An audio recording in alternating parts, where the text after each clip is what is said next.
Yeah, boy. Yeah.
himself to the limits of his knowledge or beyond.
Hello and good evening, everybody. Welcome back. Ooh, we're starting the week with a powerful game. Ulyss going against Team 2.5. And I gotta say, this is the last life.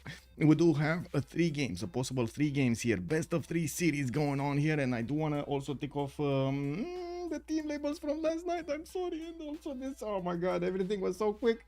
Anyway, I do want to say hello to everybody. And of course, good evening. We do have tonight Ulyss going against Team 250. And as you can see on the screen, we do have the map choices. They did go extremely quickly through the pick and ban phase here at the beginning. Theodora taken out. We do have India, Gandhi taken out. On the right side, Spain and Australia are not going to be let in the game, and now they're starting through the pick and ban phase. So in just a few seconds, we're also going to find out the map. Give me a second, because this is, oh my god, this is going so quick. Also, good evening, ma'am. Linda, hello there, ma'am, and welcome. Also, hello there, sir. Nemesis, good evening. Eddie Coffin, hello there, sir. Good evening. Thank you so much. Merci beaucoup. Andiro, Polo, like, thank you so much for being on both. Under is a legend. Good evening, sir, and welcome. Smorior, hello there, sir. Good evening. Blaze Games, hello there, sir. Want to hear my covers? I mean, sure, just throw them into Discord over there. I do try to listen to everything that's thrown over there, and also look at the movie and so on. Bit of an anomaly. Okay, you like Japanese anime? I mean, that's totally fine. Servus 56, good evening, sir, and welcome. The Beasley, hello there, sir. Asking for the French viewers, is fall a good time to visit France? France, that's a good question. Is it a good time to visit France in the fall? It seems like his wife wants to go this fall for a vacation in Paris. That sounds good. Yeah, Jing, good evening, sir, and welcome. I do see we're ending up on two choices, and one will survive. The choice of the day is gonna be Inland Sea. We're actually gonna have Inland Sea. Oh my god, oh my god. This start of the week, man, is gonna be amazing. Inland Sea started up with two powerful teams in the CWC. I don't know what's better. We do have Ulyss on the left side and also Team 250 on the right side. They will go through this pick and ban phase here, playing a bit of a game of chicken with the next Civs. Who is gonna pick up that first choice on this Inland Sea? We've seen actually multiple times how players, or I should say teams that did ignore the coast, did end up losing the game, and we're gonna need to see if they're gonna make the same mistake over here.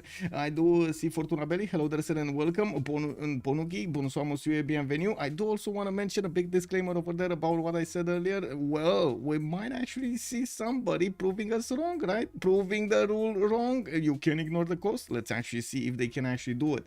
Also, what if it isn't copyright in Romania? It doesn't matter because it's Twitch, so or YouTube, so it really doesn't matter if it's copyright in Romania or not.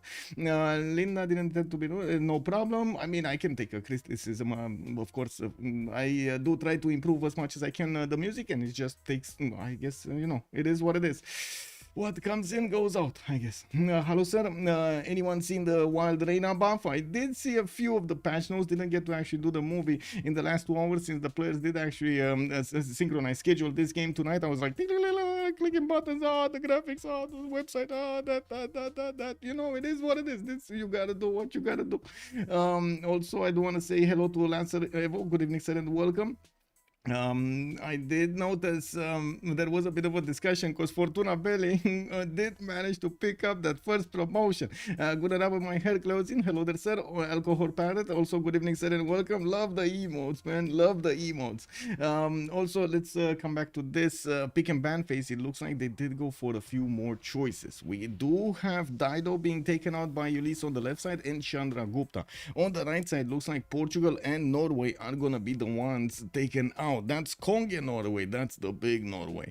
We still have very powerful civilizations. I mean, Indonesia can always sneak in through the draft over here. We might actually see some awesome sauce Shaka action from Liege. I believe he's in the game, right? He is in the game. Let me take a look over here. Yes, we do have him in the game. So it's gonna be Liege, Distoria with Hazagi and Rom showing up tonight for Team Ulyss. While on the other side, on Team 250, we do have Darius 227, FKDN with Kyber and Legenden showing up for Team 250. So let's see. We do have Scythia being picked up by Ulyss as a ban. One more ban to go, and we're gonna see the first pick. Remember, Ulyss is the one here. Ulyss is the one gonna pick, and it's gonna be Japan. They're gonna take out Hojo. Hojo is not going to be allowed in. Well, Coupe instant pick over here. Ulyss getting the whiff of Coupe from yesterday's game. They were like, oh, bro, we want to fill those mares. Let's actually see if Coupe is going to get that awesome sauce land.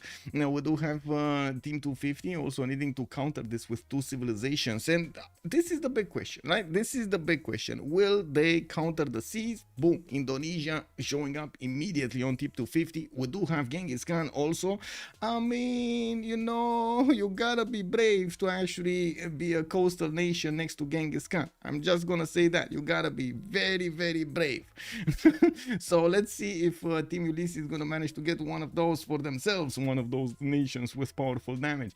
We do have Creo being picked up by Team Ulyss. This is definitely going to be a good civilization pick for the simming option, and we're going to need to see what will they ban next. With the first 4 picks already shown up in the screen here, I'm pretty sure we're going to need to wait for them a little bit more to see the 4 next bans. We do have Vietnam on the right side. Team 250 is going to take it out. I do see Ketborg. Good evening, sir, and welcome. Oh, we got a fusion, James. I see. Space VK. Good evening, sir. It's inland sea. It's inland sea. Let me actually put it up on the screen here. Answering the question in chat that inland sea. There we go. There we go. There we go. Is Thunder usually a strong player? Clap, clap. I guess you should be able to judge that. Cree very strong on this map. Yes, it is. Yes, it is. And also, actually, any other nation that will have extra housing over there from stuff. Cree does have it. I'm pretty sure Rome is going to be a good choice. I'm pretty sure, well, Vietnam would have been a good choice, but it's not there anymore. Shaka, Shaka, Shaka, shake, shake. Where is Shaka? Access, hello, Darsen, and good evening. How are you doing? Let's see. Come on. Let's see the last bans. Rome not gonna be allowed in. Too flexible. I mean, have you seen this guy doing gymnastics? He's doing it everywhere, you know. Let's actually see. Shaka also not allowed in. Yeah. Yeah. This is gonna cause an issue with the tissue. Let's actually see. Well, let's actually see where the tears are gonna run from. Cause right now it looks like they're taking the big sticks out. It still is Simon Bolivar. We still have Hungary. We got Montezuma. We still have nations. Don't worry. Macedon is there. Can we imagine they didn't ban Macedon? Oh yeah, oh yeah. Is Daniel gonna pick Macedon? Is this gonna be like that one wild pick of the land? Tomaris, they banned him. They banned Tomaris. They banned him. This pack also, good evening, sir. Nobody want to play versus Australia? Nah, yeah, not in this patch, not anymore. I think the players did, you know, at the beginning they were like a bit, how to say, a bit wary of it. Then they got accustomed to it, and then they don't want that anymore. It was too big, too much. They tried it so many times. Also, Baxter, good evening, sir, and welcome over there on YouTube. Also, hello there, YouTube. How is everybody doing? Macedon can be a bit slow for this map. Mapuche. We got chat showing up here and starting to scream Mapuche's name, Lotaro. We do have Sumeria being taken out by Team Ulyss as the last one, and on the right side looks like Persia, Cyrus, Persona is gonna be picked. On the left, well, I guess we're gonna need to see how Ulyss is gonna finish their draft over here. They don't have Shaka for Liege. What is he gonna pick? Ooh, yeah, you feel the pressure going down, man. You feel it. Yeah, Ulyss over here ticking down the clock. Space VK, they're gonna pick Varangian now. Well, Nader. It is gonna be Nader Shah. Subnoodle, hello, good evening, sir, and welcome. Black Queen, yeah, Black Queen would be also a strong choice. Dutch is decent on this map. I have my doubts about Dutch, mostly about the rivers. You don't always get a lot of rivers on this map.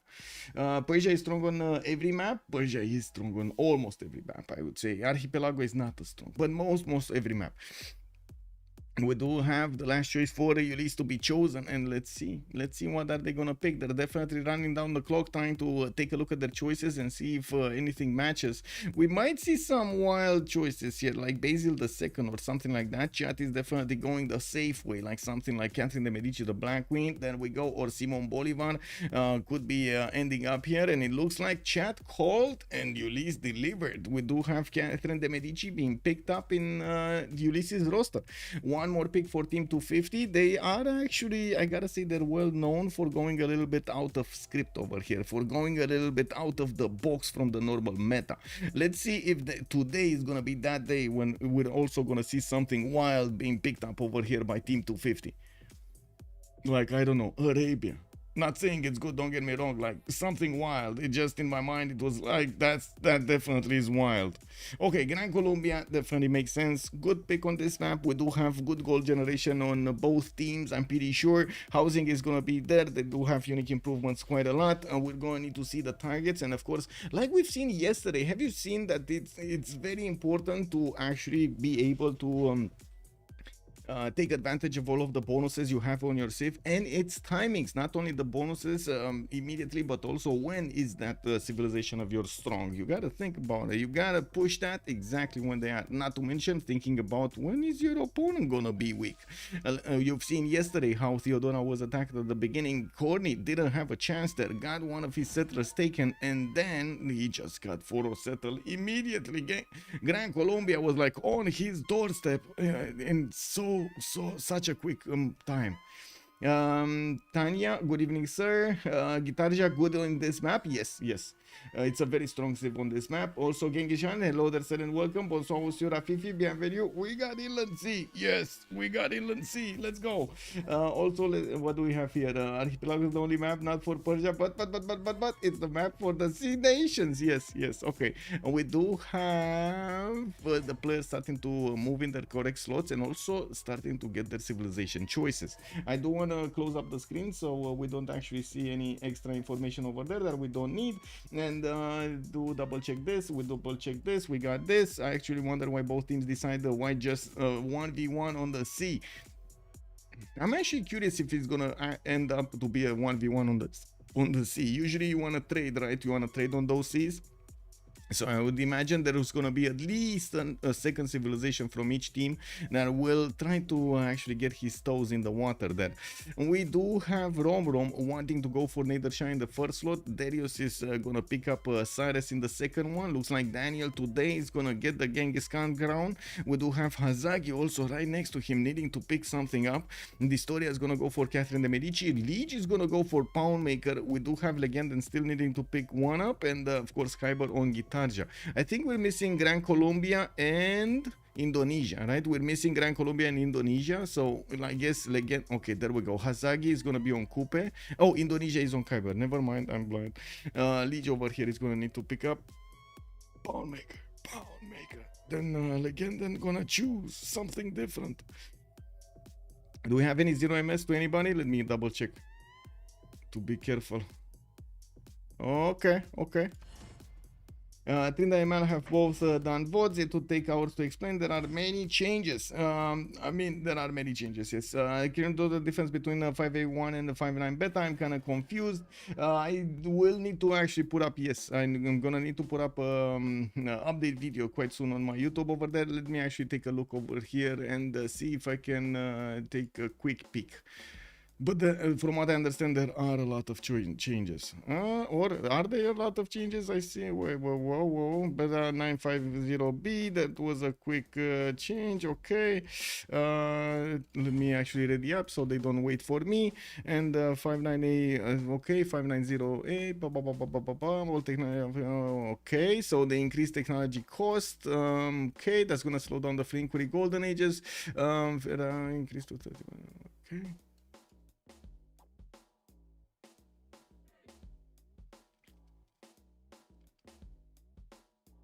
Okay, era gate increased to 30% from 20%.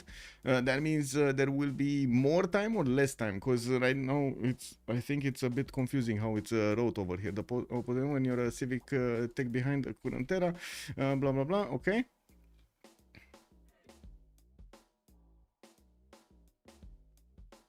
Oh, I see. I see. Okay. Okay. Makes things. Oh, I was thinking about something different. No, I understand what's all about. Okay.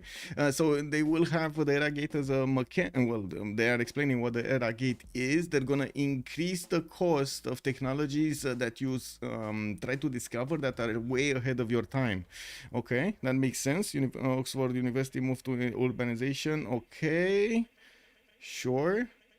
Jade plus can all respond. Okay, Jade got buffed.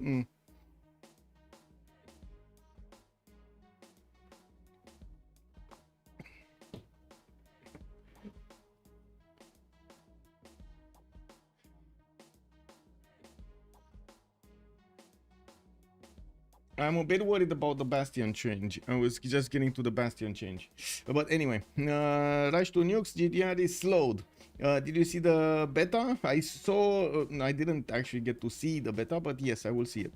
You can get punished hard if you choose wrong way. The whole game gets a lot slower in terms of text. Yes, I definitely can see that. Although, where is the log? What to search on Google? I didn't put it up. I'm gonna put it up on the cpl.gg web. Well, actually, wait. We don't do. I didn't put up EBG betas there. I only put up the official ones. I can give you an invite though. Give me a second. I can give you an invite to the Discord server. What is it? Invite people and there we go. Take this. You should be like, if you click on that invite, you should get on Discord. Yeah, and it should take you directly to the message. I hope. If not, it's in the beta builds. So look, let's check this out. Check this out. So you see it here.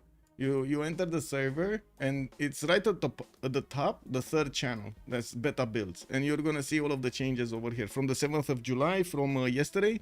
We did have the first update, and well, as you can see, we do have all of the drawdowns. Yeah. Okay, so it looks like they're looking to decrease. I should say that actually no, not decrease, slow down quite a bit. Okay, interesting. I was thinking everybody's on a race to speed up, not slow down. I guess it is what it is. Let's see, left or right, chat. We got two things to do right here. We are getting it to see the game, and we're gonna need to actually take a look at all of the civs. We gotta ask chat right now, are we going left or are we going right? And also I do want to put up the prediction really quickly, and I'm gonna take the first message. Let's see, we're going, oh, okay, wait, how many remaps? 0, 1, 2. We got a submission period for 10 minutes, and I need to click buttons. How many? There we go. Start. Got it. We go left. Okay, we go left. Looks like Guitarja is gonna be the one that we're gonna target. And let me actually click. There we go. We do have Kyber somewhere on the coast on the right side. Looks like Kyber is also gonna benefit from his 2-2 base, his reef tile, and a amazing campus over here next to the coast on that iron tile. I think we know where he's going. We do have him also with freshwater settles to the north with good harbors. I do see he can use this lake in the south, so he can actually put another city and get boats out if he. Oh no, he can't. Oh my god, I just saw he can't. There's an extra tile here and he can't get out. He cannot get out. Oh well, it is what it is, man. He's gonna need to build a canal over here. I'm pretty sure he's not, but anyway, we do have him getting a builder out in 5, and we will need to see what kind of pantheon is he gonna pick. Usually Indonesia does get the extra 2 faith per 10 from the beginning, so definitely you're gonna see it appear over here with in the form of a pantheon.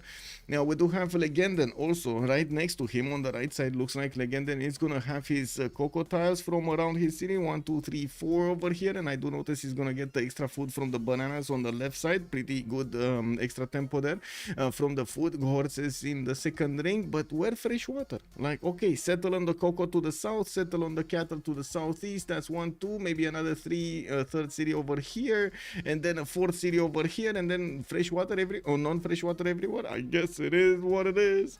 Now we do have to take a look also a little bit on Genghis. Oh, I see who's gonna be on the coast. We do have Karakorum with his 2-2 base. This time around, he's not going to get the extra production on the bananas. And by the looks of it, well, that's going to need to be improved. Not easy to work at the beginning. Those bananas just don't taste as well. We do have, as you can see, the warriors starting to explore towards the west side. Same problem with the fresh water. We do have him with a choice. He's going to need to make a choice. Go on the coast or go somewhere else. By the looks of it, on the coast, Catherine de Medici, the Historia is going to be there. And it seems like we're gonna have a 2 versus 1, maybe a 2 versus 2. I mean, this I don't think he can actually give up on the coast. Daniel over here, I'm not that convinced he can give up on the coast, and they're not gonna get the coastal trade route. So I'm thinking maybe they will actually want to remap this. They're not close to each other to set up anything on the coast there. And leaving Indonesia to the elements, oh, that might be dangerous. That will be dangerous. We do need to take a look also on Cyrus to the left side here. It looks like he's gonna meet his other brother from another mother here from the north. Romrom is gonna be with Mashad. We do have Darius versus Romrom 1v1ing with both Persias. I guess we're gonna see who's gonna be the better Persia. This is gonna be the biggest test of them all. Reina opener now. Yeah. Oh my god. I saw also the buffs on Magnus, man. What's going on, Magnus, man? Reina with Tokugawa looks nasty. Yes, very bad start from for Colombia. Not amazing, not amazing. Yes. Looking forward, let's actually take a look at Coupe. We do have him in the northern part of the map with a 2-3 deer tile to work. Looks like a lot of sugar to the west side and quite a few cities to settle. Even some on fresh water here. No problem for him to get those going. Oh, look at the beautiful river just giving him the fresh water here. Well, he's gonna have that natural opponent here, right to the right side. He's gonna have Indonesia that he's gonna need to fight off the coast, and I'm pretty sure Hazagi is out for blood if he picks up Coupe. We do have him also with quite a few forest and rainforest around him. That's definitely gonna help him grow over here with those mares later on with extra faith and extra culture. We do need to take a look next. Okay, so we saw Hazagi, we saw his spawn. Let's take a look at the story. Is it okay? To the south, he's gonna have one freshwater city, very bad freshwater city to the right side. Very expensive, I would say. Okay, you settle Niter, you get 2 twos. That's gonna take a long time and a lot of gold. We do have him with maybe a cities on the inner when he's gonna get his cities on this river towards the southwest. While I'm pretty sure settling on the coast is gonna cause a few housing issues here. He's gonna need to, like, again, his capital is on the coast. He can't ignore it, nor is he his opponent to the west side that close to him to be that worried. But to be honest, of course, with K6 and horses, we might actually see Karakorum just going directly to Anshan and then take Para. Is that gonna happen, chat? Is that what's gonna happen? We got Genghis over here that's gonna flex his military muscles against France. That's not really a good matchup, is it? No, that's, if there's one nation out of all of this draft that Daniel doesn't want to fight, it's probably France, right? It's probably France. Now, what's with the yoink? Rambling man, good evening, sir, and welcome. This pick also, I'd like to see the nation on the sea, the 4v4 sea war. Yeah, all of them on the seas. We do have Pawnmaker to take a look at. Looks like he's gonna get his 3 pastures. I don't see more, so 3 bonuses coming out from that. He does have one Okchita also being trained, or I do notice Mount Rorema towards the northwest, and I do also notice he will have the opportunity to settle coastal if he wants to, or just stick out of the stay away from the coast. We do have him to the northeast also with Mohenio Daro, doesn't really matter that much, and since he will be so close to Hazagi, I'm pretty sure he's gonna put a city here. He needs to put a city here and just trade on the coast, right? Sean, hello there, sir, and welcome. We don't have barbarians in the 4v4s. No, no barbarians in the CWC. Black Queen often taken to neutralize. Yes, we do need to take a look also on Romrom, on Nader Shah. He's going to be to the north of Cyrus, and by the looks of it, he's sending his units to the south. They will meet each other here. I do notice Mashad is going to get his settler out in 5 turns, and the same problem with the fresh water. But I'm pretty sure we're going to have the Perideza saving the day, right? Oh, sorry. Perideza, I'm so sorry, I didn't want to pause. Perideza is +1 culture, and this is where is the important part? Where is the important bit? +1 housing. +1 housing. This is the important bit on this map. +1 housing. Can Amani replace Magnus now? 3 faith, 3 production, 3 gold with 2 promotions. Ooh, that sounds good. I predict a remap. It kind of depends where you want to send those, right? Because Magnus is, Magnus has different specializations there, without losing population. We're gonna see. I actually can't wait to see how the players are gonna experiment. I do want to say, I don't think we're gonna see like, whoa, immediately, somebody actually nailing the perfect strategy. I'm pretty sure we're gonna see quite a few tryouts, and we're gonna see quite a few experiments. So be patient. We will see how everything evolves, and I'm pretty sure we're gonna start seeing them in the competitive scene quite soon.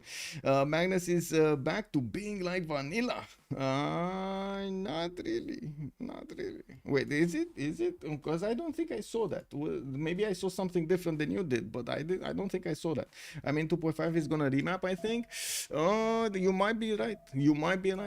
But yeah, Daniel, I don't think he's gonna like this. I do notice the scout of Daniel might actually see the warrior of France, and well, at the moment they don't actually know who is who and where. Oh, wait a second, he will see the loyalty pressure on Anshan, right?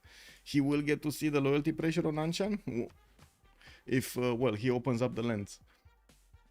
Anyway, now we do have the settler coming up in 2 turns from Distoria, a settler also in 4 turns from Karakorum. Looks like he's a bit late on this. Did he go 2 scouts, or why? Oh yeah, he did go 2 scouts on well, so did France, and still he got it faster. I guess the quality, the extra quality of land, the extra 2 twos over there make all the difference in the world. Well, looking at the right side of the map, we do have already God of the Sea being picked up by Indonesia, and I do see a settler coming out next turn. Now we will see him settling quite quickly. Has strong settles south and north, and I would imagine campus is gonna be the way here. Pottery coming out in 2 turns from Mr. Kyber. Now we do have also settlers from Maori. Okay, he started improving his resources there on the coast. We do have Miki Zivacik also getting his settlers. So wait, the only one that's a bit late is Mongolia. Okay, he's fine. He actually grew up and he got that time back. I did notice earlier Persia did see the other Persia moving around him, and we're going to notice, I'm pretty sure, a scout coming back to escort here in Mashhad, or is he just standing around? I think he's just standing around to help out with the scouting. He does have this volcano that did start to explode to the northeast to go and settle, this one to the east side to go and settle. I mean, if you don't have fresh water anywhere, you're just going to take the better cities, right? Hey, good morning, Heini Dave. Hello there, sir. Also, to a second, Venerina, odds are nobody goes Liang unless they're desperate for ES and need goody. You recruited all the governors. Oh, Era Square, you mean the Aqueduct game? It's the Aqueduct game. Yes, it is the Aqueduct game. So, moment of truth, are they gonna keep this map or not? Ulyss don't look like they have to remap, other than maybe Nader Shah over here. That's well, he kind of drew the short straw. I'm not gonna lie, he kind of drew the short straw. You can play around it, it's gonna be slow, you can try it, you're gonna get funds from your allies are gonna scream at you, but yeah, if they want to make this, okay, they can do it. On the other side, Daniel over here did meet, I believe, Distoria. I think he did meet Distoria. We do have a scout here that just passed around the warrior of France, but there is a universe in which these units did not meet, by the way. I'm pretty sure there's a universe in which these units did not meet. Kick. Depending on where, how they were. Okay, it's fine.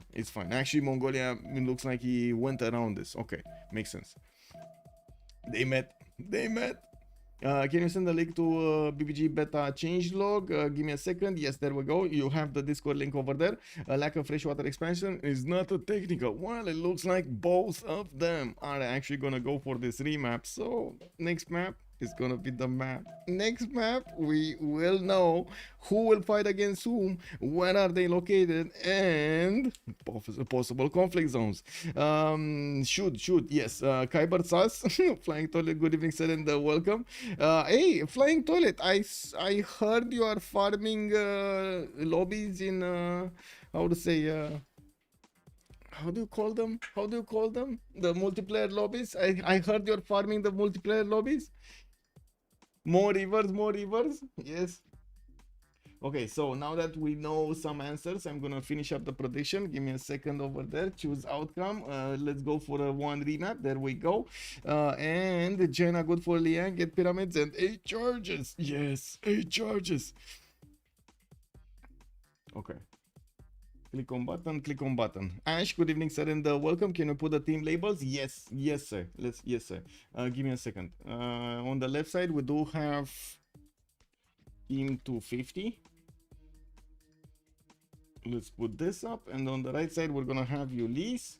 We do have the map generated also, and there we go. There we go. There we go. Okay, we got the map name. We got this. We got this. No light. Should I turn on the light? I don't know. If you guys wanted, sure. Let's see. We go left or we go right? We go right. The Beasley is already calling it out. He got ahead of me. I'm sorry. He was like, he jumped the gun over there. He said right immediately. Rom is gonna be the first one that we're gonna get to talk about. Let's see. What do we have here? Rom is on the right side. We do have him with this time around actually a bit decent amount of fresh water. He's gonna get at least 5 lakes to set around. Ooh, another 2-3 lakes over here. Oh my god, this is gonna be nice land for him. He's also gonna have Cree to the south to maybe trade with, and I'm pretty sure Liege is gonna be happy having all of this natural border. Oh my god, look at all of this land for Cree. This is gonna be amazing for Cree.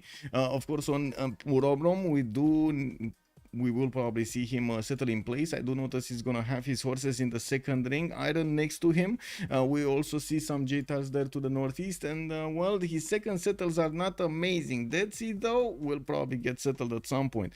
And why I'm saying they're not that amazing, we don't really have 2-2s around them, or 1-3s to couple with 3-1s and so on. It's just a big mess.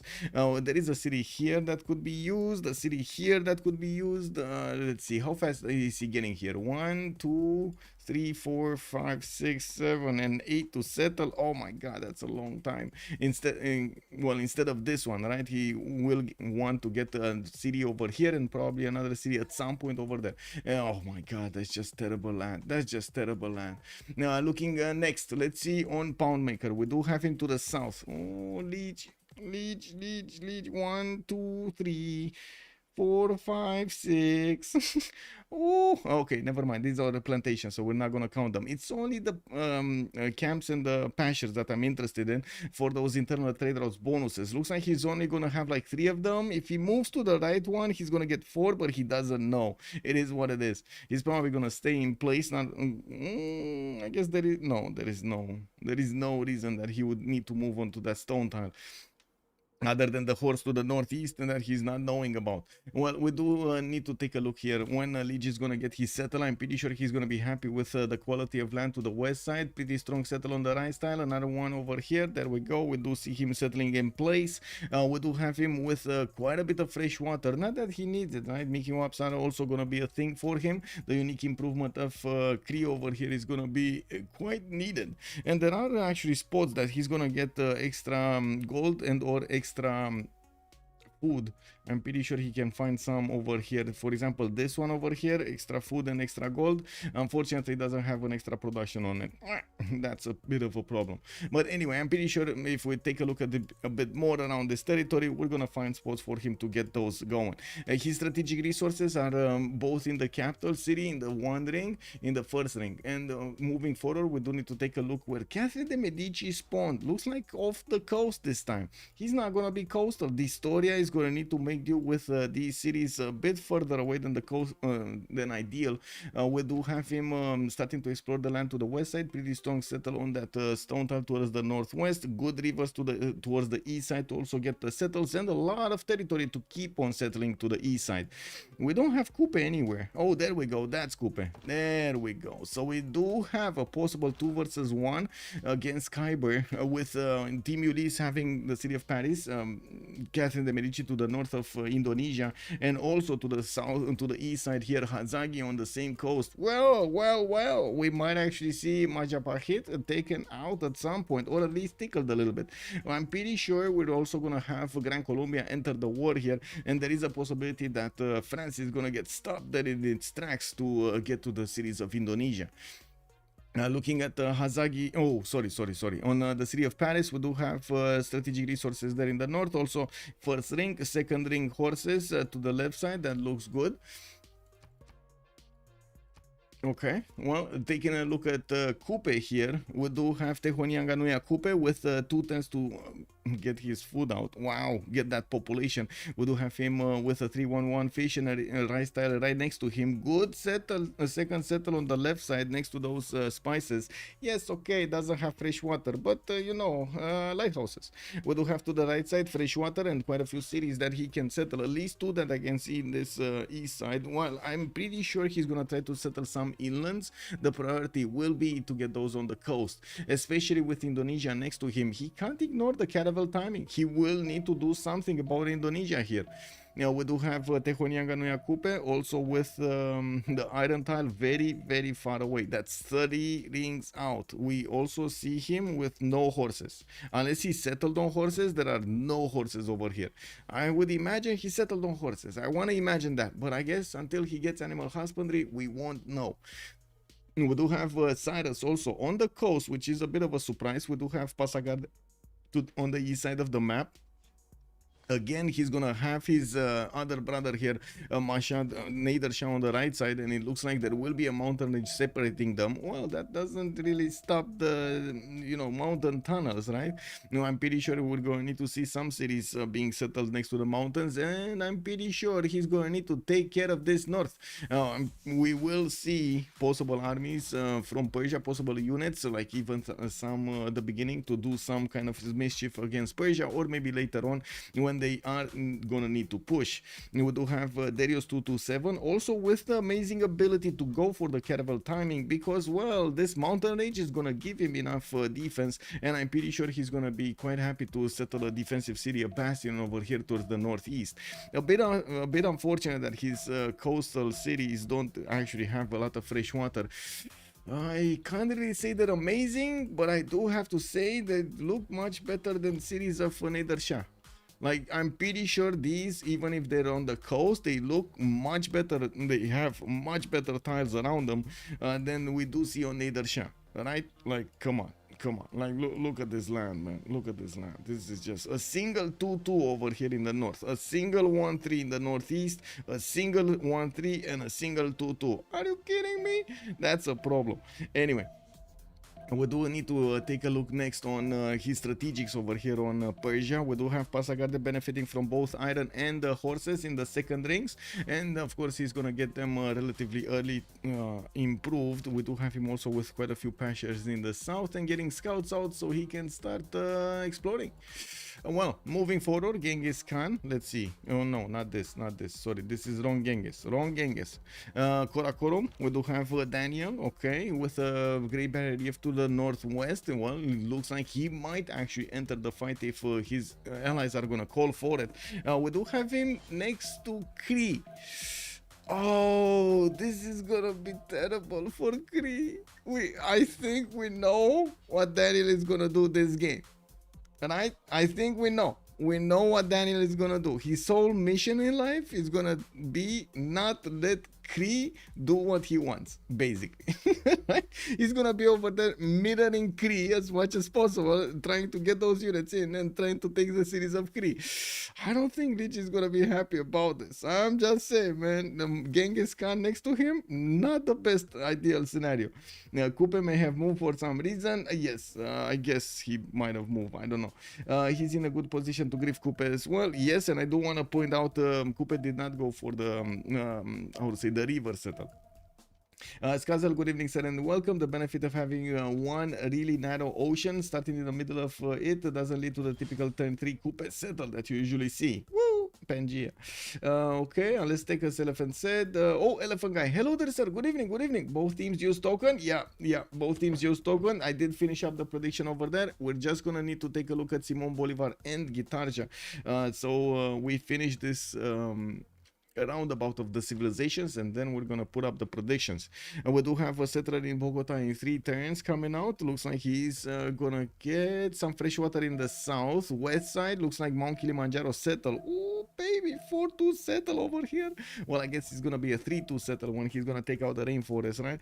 1, 2, 3, 4, 5, and 6, and 7, and oh my god, that's a long time, man. 8 turns to settle, that's a long time. We do have the horses and the iron in his capital. He will have much faster settlers in the south. As you can see, there is a bit of flat tiles over here that he could pass through much quicker. He has quite a bit of culture coming out from his resources. Amber and the coffee are going to appear next to his territory, and again he's probably going to be forced to go fresh non-fresh water over here. Only 1, 2, 3 lakes around him. That's about the amount of fresh water he has. Now on the right side though, he will get the opportunity to go against France. And this is going to be interesting to see how they're going to try to use their power bonuses against each other. Also, 2.5 got the RNG for land. You think so? You think they actually drew the big stick? Head desk, I've got to start playing BBG. Yeah. In BBG, Coupe is changed to spawn on land. Honda spaceship. Good evening, sir, and welcome. This game looks over. You think it's over? Jover? I don't know about that. Let's see what they do, because I mean, to be honest, have you seen how close these games are starting to be? Oh man. Okay, let's see what's gonna happen over here. See, on Gitarja, right? Gitarja is the last one we need to take a look at. Kyber getting his reef fish improves, 2 of them. He's also gonna have one of these +5 campuses in the north on that 2-1 iron tile. I do see he's gonna have a lot of cocoa. Oh my god, the cocoa is with this one. 3 cocoa tiles in the second city. I'm pretty sure he's just going for directly the settle on the cocoa tile. That's 9 gold for free, or even more, right? Oh my god, 13 gold for free, easy peasy. We do have him, of course, with God of the Sea, getting those extra production points on the coastal resources. There is a wild scout of Catherine de Medici coming from the north, and this might pose a bit of danger for this Indonesian settler. Looking at what's going on here in Sea Strategics, we do have him with a lot of horses in the south. A bit of a problem with the fresh water, I should say the positioning of these cities, but I'm pretty sure he's going to want to keep coastal. With this city stopped, I guess he's going to go where the scout is, or around there, and another city next to the rice tiles over here towards the southeast is probably going to be his choice. We already have Maori with his second city on the same coast. This is going to cause an issue, a bit of issue, right? A bit of friction that is going to come out there between Gitarja and Hazagi. Kyber, I'm pretty sure he's not just gonna, avoid fighting on caravel timing. I'm pretty sure he's gonna do his very best to get that thing going. We do see them also starting to declare war. Oh, we got a wild Mongolian warrior. He has seen a Persian warrior in the north. Looks like this settler, wait, it shouldn't have seen the warrior, right? This settler shouldn't have seen the warrior. They're in the forest. There is a banana blocking the settler. Okay, I'm pretty sure he's gonna get the city. Yeah, there we go. He last move and then first move, then leech. This is how you do it. You see? Standard in BBM, you are guaranteed 3 fish plus the Naval Lux. Yes, so usually open builder for huge tempo for 4 threes. They buy him a scout, and that's with Indonesia. Yes. What language is it in original? Sergey like his love. Good evening, sir. Amenities, gold, huge growth. What are you asking? What are you asking about the language? I didn't see to what you were responding, but anyway, I guess Fufi also good evening, sir, and welcome. One more coffee. Hello, sir, good evening. 431 tiles already. Well, we do have forces improved for Liege. I do see he started to get specifically his pastures and camps improved, while in the north, oh my god, look at this beautiful forest fire. I mean, to be honest, this is kind of balancing it out, right? We called, I guess we did have the viewers already. Oh my god, please somebody help Ulyss, get away from Daniel. Genghis Khan is gonna go in there and he's just gonna take out Ulyss's heart over here, a leech. Well, that might not be true. Look at this, we got the help coming in. Looks like the gods of Civ said, okay, we understand the problem. We will give you more fertility. Yes, better land to use. And the Mickey Civ6, oh, did he see it? I hope he saw it, right? Did he see it? Yeah. Mm-hmm. Yeah, he saw it. And of course, if he presses the lens, I'm pretty sure he's gonna see that's a lake over there. You can see the little bit of a shore here of the lake. Important to deny Coupe too. Yeah, divine intervention right here, Kepor, indeed. Also, BBG is mostly developed by the French. I do have to point out that anybody, like a lot of people, are welcome to take part of the BBG development. The council members are always trying to be refreshed, because some members just don't want to keep how to say, talking about stuff, keep changing stuff, or debating. They don't want to go through that process. So some of them go in, some of them don't well, stop doing stuff at some point. So always this council is taking a lot of members. From what I've seen, also Chuck, and this is like from what I've seen, right, my personal impression of this, he has been asking a lot of communities, a lot of teams, a lot of how to say, trying to get everybody over there to, if they want to get involved into BBG, so they have the chance to get involved into BBG. I guess that is kind of an open call to everybody. If you want to actually take a part of BBG development, just join their Discord, take part of the conversation. Basically, it's as easy as that is, basically. Creole Sloth, good evening, sir, and welcome. Thank you so much for the prime, much appreciated. And also for the follow. Thank you, sir. Do the French not like Eleanor? I don't know. BG Council has members from all communities. The developers are mostly French. Yes, and again, very important question. Very important part. They were the ones that actually wanted to get involved, right? We are basically a community from an international community from all around the world. We don't have the resources of a big company, and every little bit of involvement for us, it's gold. Like, come on, let's be real about this, right? Every little bit of action, every person that wants to get involved into this. Lord Barb, hello there, sir. Thank you so much for the tier 1. Thank you, sir. Can we please get a quick recap? Well, nothing really much happened during this opening. I was taking a look at what's going on with Chris' development, since we did have two of his opponents starting to sniff around his cities. And I do notice Persia is also seeing, or I should say Romrom, is also seeing what... wait, who this? Darius. And what Darius is doing on the coast. There is a settler coming around from Pasagarde. I would imagine when the settler is gonna pop, he's gonna get the image on Romrom, so that's gonna be fine, right? There's not gonna be a problem. They say in the patch notes that the English doc would be a bit behind. Yes. It takes some time. It takes time. Again, I wanna say, with a team, like, in general, right, in the Civ6 community, we're basically a team of a lot of volunteers, and we're trying to do our best to do stuff. And to be honest, I'm very proud of what has happened in the communities all around in the past years. We actually are doing a lot better than, okay, I don't want to blow our noses or something like that. I don't want to, I don't know how to say it. I don't want to slow us down, but I do want to say we have been doing much better than a lot of other communities with a lot of money. We do have in Khyber over here moving to the southeast, and I do notice Maori does have a warrior that might actually go there, and I'm pretty sure Indonesia is aware of this. We will need to see if Khyber is gonna be on the moves or not. Yeah, Khyber settler is in danger. I'm pretty sure Hasagi doesn't see this because there's a hill. You see the stone tile is behind a hill, so he might not know about this. Let me actually click on Hasagi here. He doesn't know. He did not open that.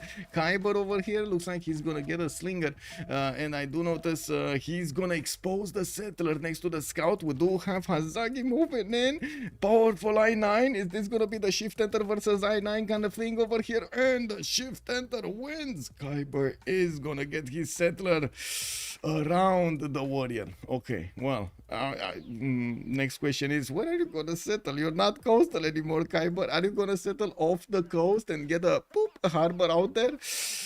I don't know about this, Khyber. I don't know about this. That might be a problem. you know. Hazagi's I9 hack. Yeah. Blow your own horn. I see. They said in the patch notes that the English doc would be a bit behind. Yes. Captain, you're doing better than EA Sports. Kick W, man.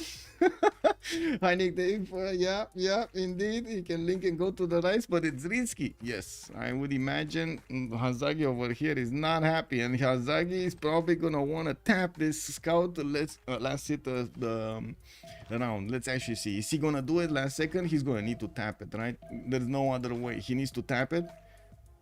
Move, tap, or tap. He needed. There was no way. He needed to tap it, and Hazagi. Let's see. Is he sending? No, he's not moving. He's not moving yet. Now it's a bit of a game of chicken. We do have the scout with the settler that kind of need to move somewhere, but he knows. Hazagi knows if he hits right now, he has the chance of letting this scout go. Right? There is a chance that the scout might get away and the settler with it. Because this warrior is not going to get to move anymore. There is a slinger from the north, which I'm pretty sure is going to start attacking the warrior, drawing his health down. The biggest issue here is Kyber still wants to settle where the warrior is. Yeah, I think he's just going to stay in place. I think Kyber over here is just going to stay in place, to be honest, and wait for the slinger to do something. Or is he? Well, no, he's moving. Oh! He did it. Non-freshwater settle. He said, you know what, I don't want to be slowed down that much. I got a granary to build, I got work to do, boys. So you know what, Hanzagi, if you don't mind, I'm just gonna put a city here, build my own home here, and you can go back. He's slowing him down. Yeah, I'm reading that. Sadly, they didn't move the laboratories to nuclear fusion. Ooh, on the bottom tree for the nukes, huh? I see. Well, we do have quite a few pantheons being picked up, and I do want to go around the map a little bit to see what's going on, because well, we did see a bit of action. Now let's see a bit of simming. We do have campuses here from France. It looks like he's gonna get his third city to the east side. Chocolate Hills is quite far away from him, might get a city later on, but it's not gonna be that tempo enhancer that we used to love at the beginning. We do have also religious settlements being picked up by Darius 227. He's gonna put a city towards Cree, from what I do notice, and gonna get a fourth city out. He knows that his opponent Romrom is quite far away towards the northeast, and of course he did discover this choke point over here that he's gonna need. Well, I would say opening. This is not very well. I would say this is very big, a lot bigger than a choke point should be, right?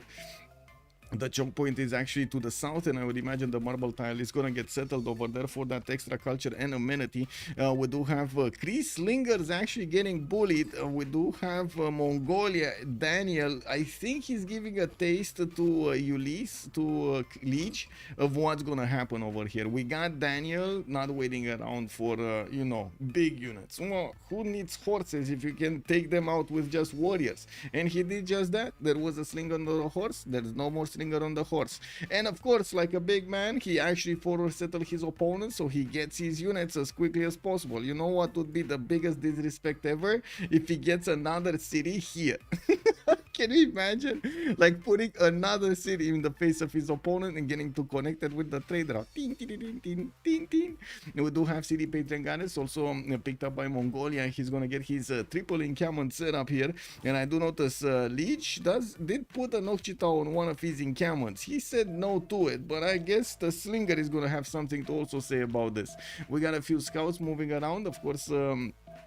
Some monuments finished, and well, we're gonna need to move forward. Let's see, Goddess of Tides, extra culture on these improved resources. We do have two boats, one actually going to the east side, a bit surprising. I would have thought he would want to send units as quickly as possible to Indonesia. Indonesia does get 4 settlers, which is gonna be amazing for him, right? And that harbor is also gonna be put out from Ternate, and even from, wait, no, Palembang is a bit too far. This is a bit too far. He can't get it in the third ring. I guess it is what it is, boys. That's still gonna be very good campuses. That's a +3. Wait, what? He doesn't get the reef? What? Lol. What? And another +3? Okay. Didn't Indonesia get its extra adjacency from minor adjacency bonus? So that's +1. Okay, it doesn't get the reef. This is not a reef. It is a reef. Anyway. Australian nerf is a bit violent. They could have delayed it to equation. Zero. You say 0.5? No. Okay. So the major one is 1. Okay. Got it. Dent J. What is Dent J? Dent J. 8 tiles would be lower priority than easy settles. Then again, okay. Standard is 1. Okay. So I did say it. So standard. I see. Minor. Yes, I see. Got it. So in minor. In my mind it was 1. Anyway, looks like my mind got messed up. We do have Legenden also picking up Goddess of Festivals on Cuenca, and by the looks of it, we do have horses, and well, still not improved. His builders are coming around. He's connecting his traders to his capital city, and I would imagine Magnus is gonna be the way. Settling Cuenca to the east side is also gonna give him the opportunity to stop over here Franson from pushing too far forward into Gitarja, as well as Gitarja, as you can see, is gonna get his settler towards the north, so he can get the freshwater settles, and again more advantages from the reef tile. Please check Colombia. I'm checking Colombia. What's happening in Colombia? Good settles for him. Sorry, I'm reading. Okay, no problem. I think we got quite a few conversations going around, actually, different conversations going on Twitch and YouTube at the same time. JC, good evening, sir. Is it possible for 2 teammates to double team an enemy this early and kill him? Okay, yes, basically, there is a possibility. First 50 turns, yes, and we've seen that yesterday, almost getting in there. Although it is quite punishing. If your opponent actually manages to defend itself, you're not going to be able to catch up. And this is one scenario that the players are actually staying quite a bit away from.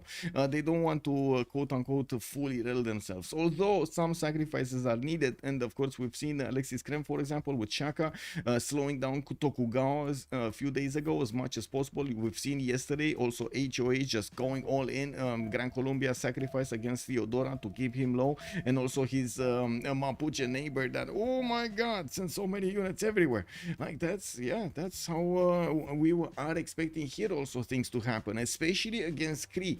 I would imagine Daniel is gonna want his horses to go against his opponent Kree. Kree is not that strong, but not that weak either. He's gonna have a lot of production, strong cities, and I'm pretty sure he's gonna need to put down an encampment soon, because if he ignores this, it's gonna be a problem. And we do have Leech going for a bronze working in 5 turns. We do have a state workforce coming up in 4, and Distoria looks like bronze working in 6, while he's gonna get his early empire in 1. Looks like we do have Distoria needing to go for his campus / encampment opener against Gran Colombia to the southwest.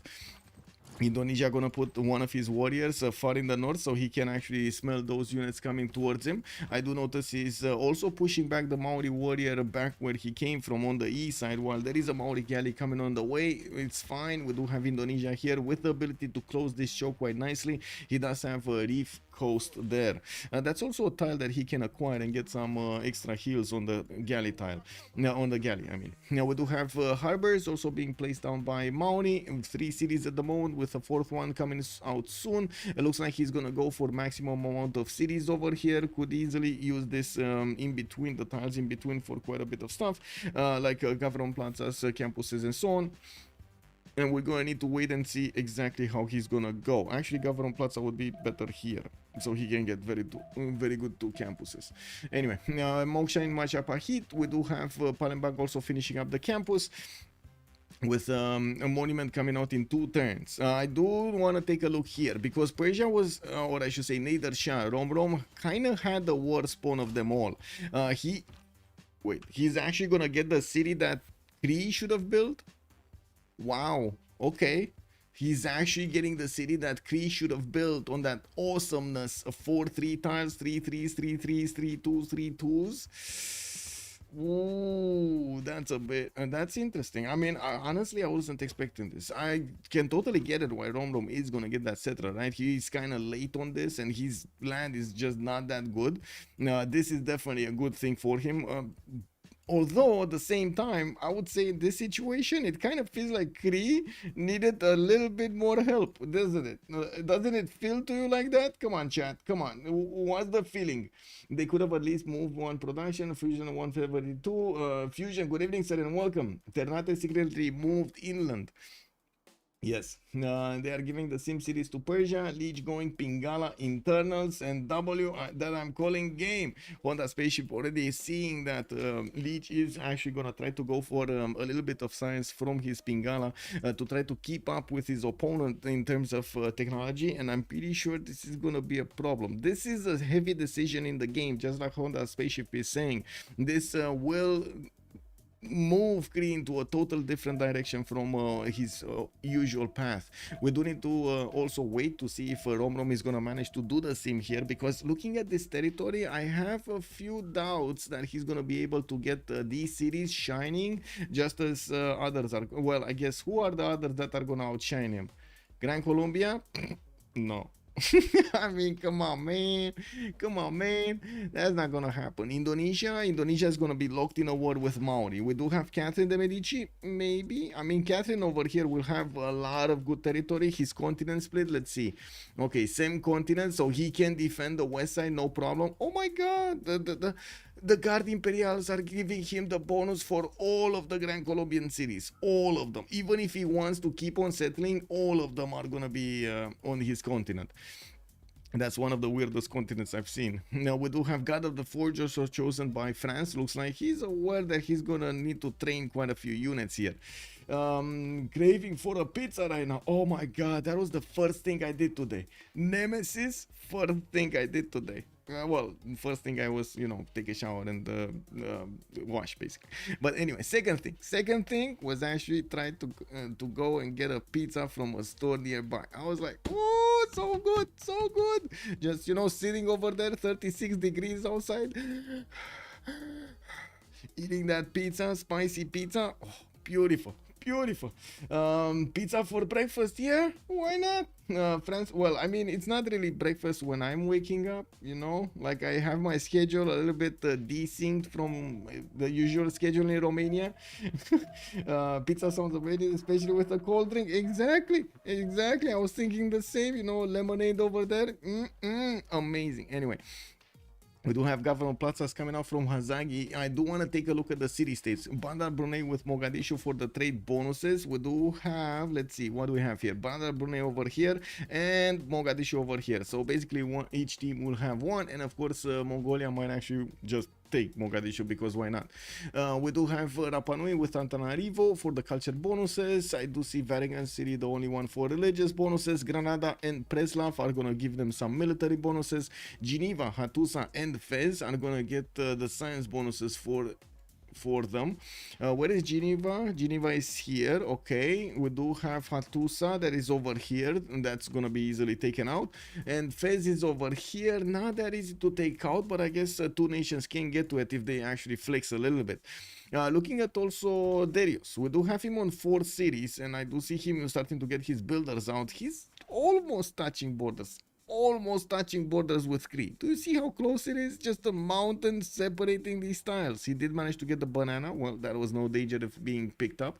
Now I do see Magnus also establishing in his capital city for the extra food and production, while we do have him getting his harbors out for those admiral points. Looks like they will try to 2 versus 1 coupe here, while they will try to keep Mongolia on Kree's back. That will leave just Romrom and the Historia that might get unchecked.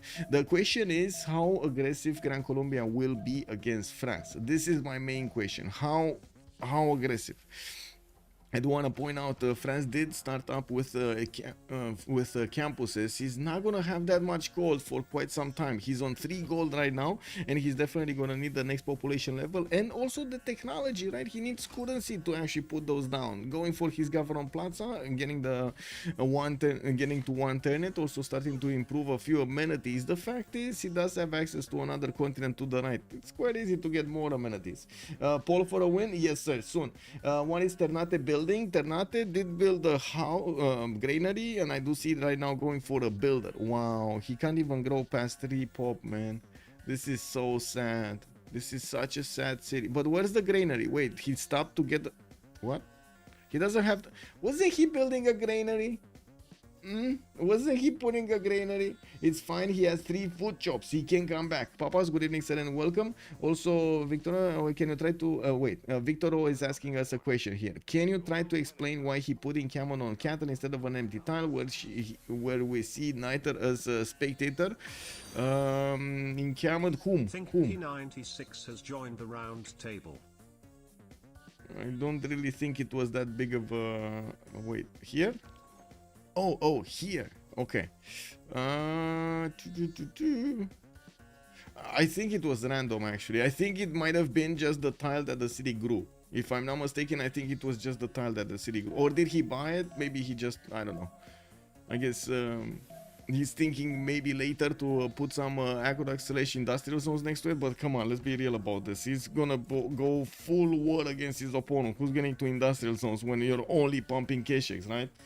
Zimos, good evening, sir, and welcome. Blocked by Warrior, yes, thank you so much, by the way, for the follow. Thinky96, hello there, sir. Why isn't Ternate coastal? That's a good question. There was a wild warrior from Kupe that managed to get in between the coast and the settler of Indonesia, and well, Kyber didn't have patience. He put it down here. I do have to agree, by the way, is the fact that he needed to wait quite a bit. I do want to explain it. The fact that he needed to wait quite a bit to actually put his second settle, that this was his second settle, was giving him quite a tempo slowdown in general. So he needed to put it down. He needed to get that city producing something, anything, and of course start working on stuff.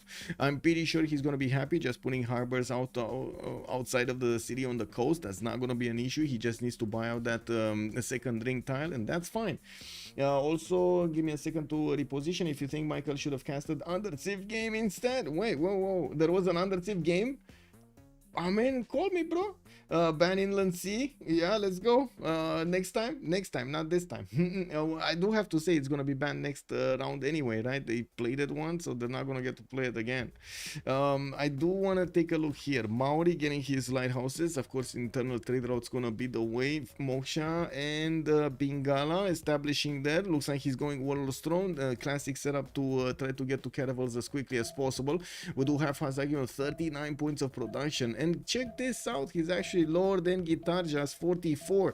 It does seem like Gitarja's campuses are giving him quite an edge, and of course with another one coming in from the Jambi city, which is a +5, finally a +5. We do have him also needing to improve some more of his styles, going for the sheep tiles. We might actually see him going for that, for those horse tiles. I'm certain that they will need to get a lot of horses for Mongolia. Mongolia does have 1 horse, 2 horses for himself. I do see Ordus getting built quite quickly, putting down his Gavron Plaza, and will improve his iron soon. We do see a single slinger from him, and I do have to point out, we don't have an encampment for Kree yet. We don't have it. He's going currency. What is he waiting for? Is he gonna put it from Aftakakub? Is he not gonna get an encampment down? Oh my god, okay. Yes, this is the previous version. We're not... guys, I don't want to say something. It's not fair to anybody to change the meta in between inside of any competition, right? So in the CWC, when we play on a single version from the beginning to the end as much as possible.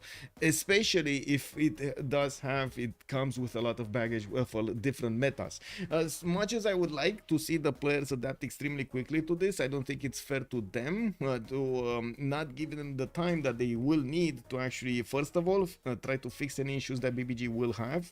Every beta version might have some issues, even if I don't think you can correctly predict all of the changes that you did that will get through, like all of them that will be nice. We always see a back and forth going around, and second of all, you can't really expect them to not have that time to take a look at how the civs are gonna be, how the balances is gonna work, where is the new balances on. Yes, I know you can predict quite a lot. I'm pretty sure a lot of very experienced players, when they look at those changes, they already know, okay, so I can go that one, I can go that one, I can go that one. The problem is with such an aggressive change, or I should say a lot of changes, deep change, not aggressive, let's not use that word.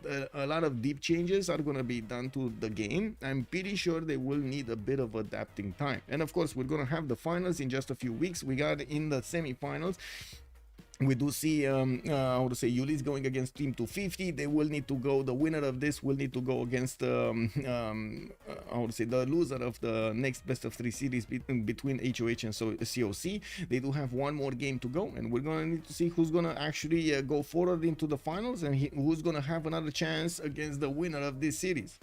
I do want to also put up the who will win prediction over here. On one side we do have Ulyss, on the right side we do have team 250, and the submission period, let's put it for 15 minutes because I'm a bit worried with all of the, you know, caravel timings, ponies coming around from everywhere. I'm pretty sure Daniel is just gonna go against Kree here. Is Darius building a Temenanki? Why not? Exactly, also. I mean, there we go. There's a man who knows. Exactly. Why not a Temenanki? No, I don't think he... Wait, is he actually building a Temenanki? Kick W, man. No, he's not building a Temenanki, bro. Imagine building Grey Bath, though. I would love it. Hazaki Bronze working monument. Let's go. Maybe no rivers for Black Queen on the first map. Yeah, well, on this map they do have a lot of rivers, or at least France does. I do notice France will also get some archers to fend off attacks or push back these pesky units. We do have Darius with a scout getting into the campus of Ruin and pillaging. Yeah, I mean, he's gonna take the books home. Don't worry, the books will be safe. The buildings, I'm not sure about them. 99% team 250. Wait, what is this? What? Who did it? Who did it? There was somebody who just put a lot of points. 150,000 points are actually available for the picking over here, and we got a high roller. I gotta say, respect, man. 2600 over here, getting more points. I see a lot more putting in. I see people are putting like a few points there, a few points there. Maybe they can score big over. Let's see it. It can happen. It can definitely happen. You know, a small investment, bam, it explodes. Leeches on Ulyss and no Sandro this game. So over. Maris BW, good evening, sir. Man, that's a lot of trust in Sandro. That is a lot of, I gotta say, that is a lot of trust and respect to Sandro's Sandro games. Wait, did he keep on playing? Because I saw he's playing a lot of Counter-Strike these days. Counter-Strike 2. And guys, did you see Tordred is back? Do we have Tordred on the stream? Did you guys see Tordred? Say hello. Tordred, welcome back. Moonrat, thank you so much for the 100 biddies. We do have... oh my god. Armada Sirak was also dropping 5. Good evening, sir. Thank you so much. Thank you so much for the 5 gifted. Yes, let's go. What balance changes do you think Ulyss will push through after they lose? Kick W, man. I don't think that's really how it goes. Beaver Simpsons, good evening, sir. And again, like I want to say, anybody can actually go into the BBG server and say his piece over there. I'm pretty sure they're reading it. I'm certain they're reading it. It's probably the easiest way of getting your opinion heard over there on the BBG Discord. Sandro would really be upgrading cuirassiers and bombards right now. yeah, Poopy could, yes, he would be on the way over there. He knows. Okay, let's see. We do have turn 33, and it looks like I deviated a little bit too much. I'm sorry. Let's come back to the game. Gitarja, what do we have? Penbrush and voice. We do have him getting his 25 science and 30 culture. Anonymous gifter, thank you so much for the 5 gifted subs, and also Heinig Dave 100 biddies. Thank you, sir. Oh my god, we're getting the high thing going from Monday. Is this a Monday? Is this real life? Oh my god, thank you, Anonymous, thank you. We do have Kyber with that 50 production, and I do notice Hazaki is 48, so not that much of a difference between them. I do see Hazaki did manage to push back his opponent's unit, and I do see Indonesia gonna go for his own World of Throne.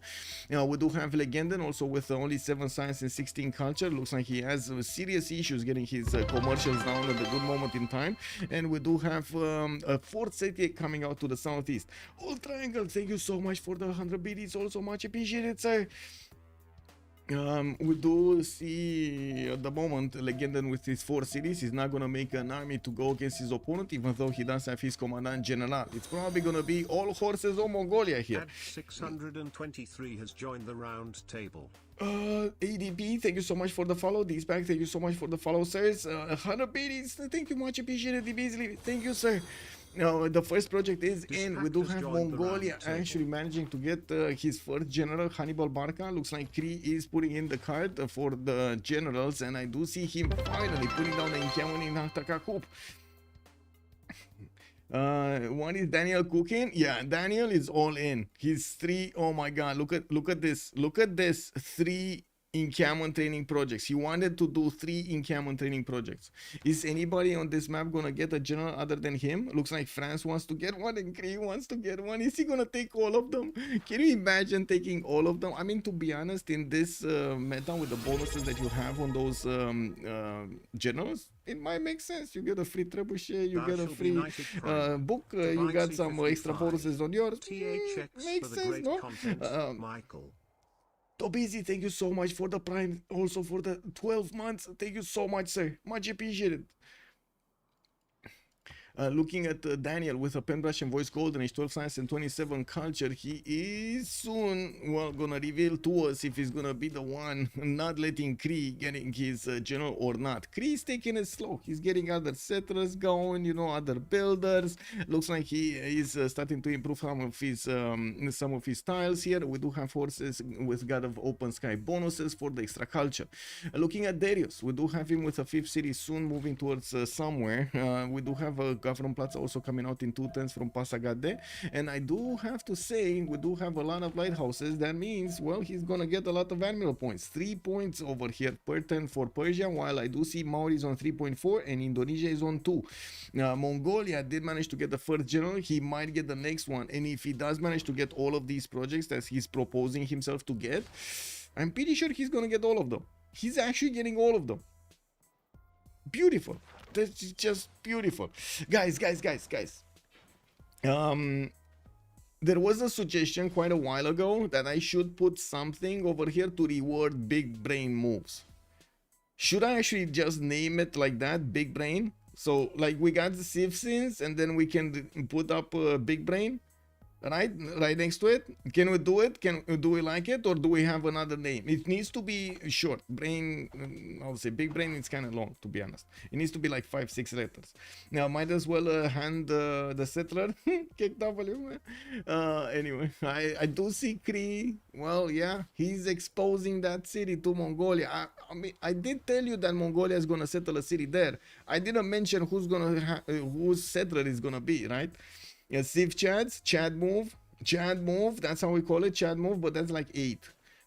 Genius, ooh, yes. Poggers is also a good one, Pog. Pog, Civ6 or Pog, okay. Let's see, Civ6 and Pog. Let's put this, this over here, right? You don't need to see those stats, because to be honest, there's nothing to see there anyway. Okay, and I can get another, can I copy this? Can I just copy this? Kick W. Ah, okay. And I can do, is it gonna switch both or, oh my god, really bro? Really bro?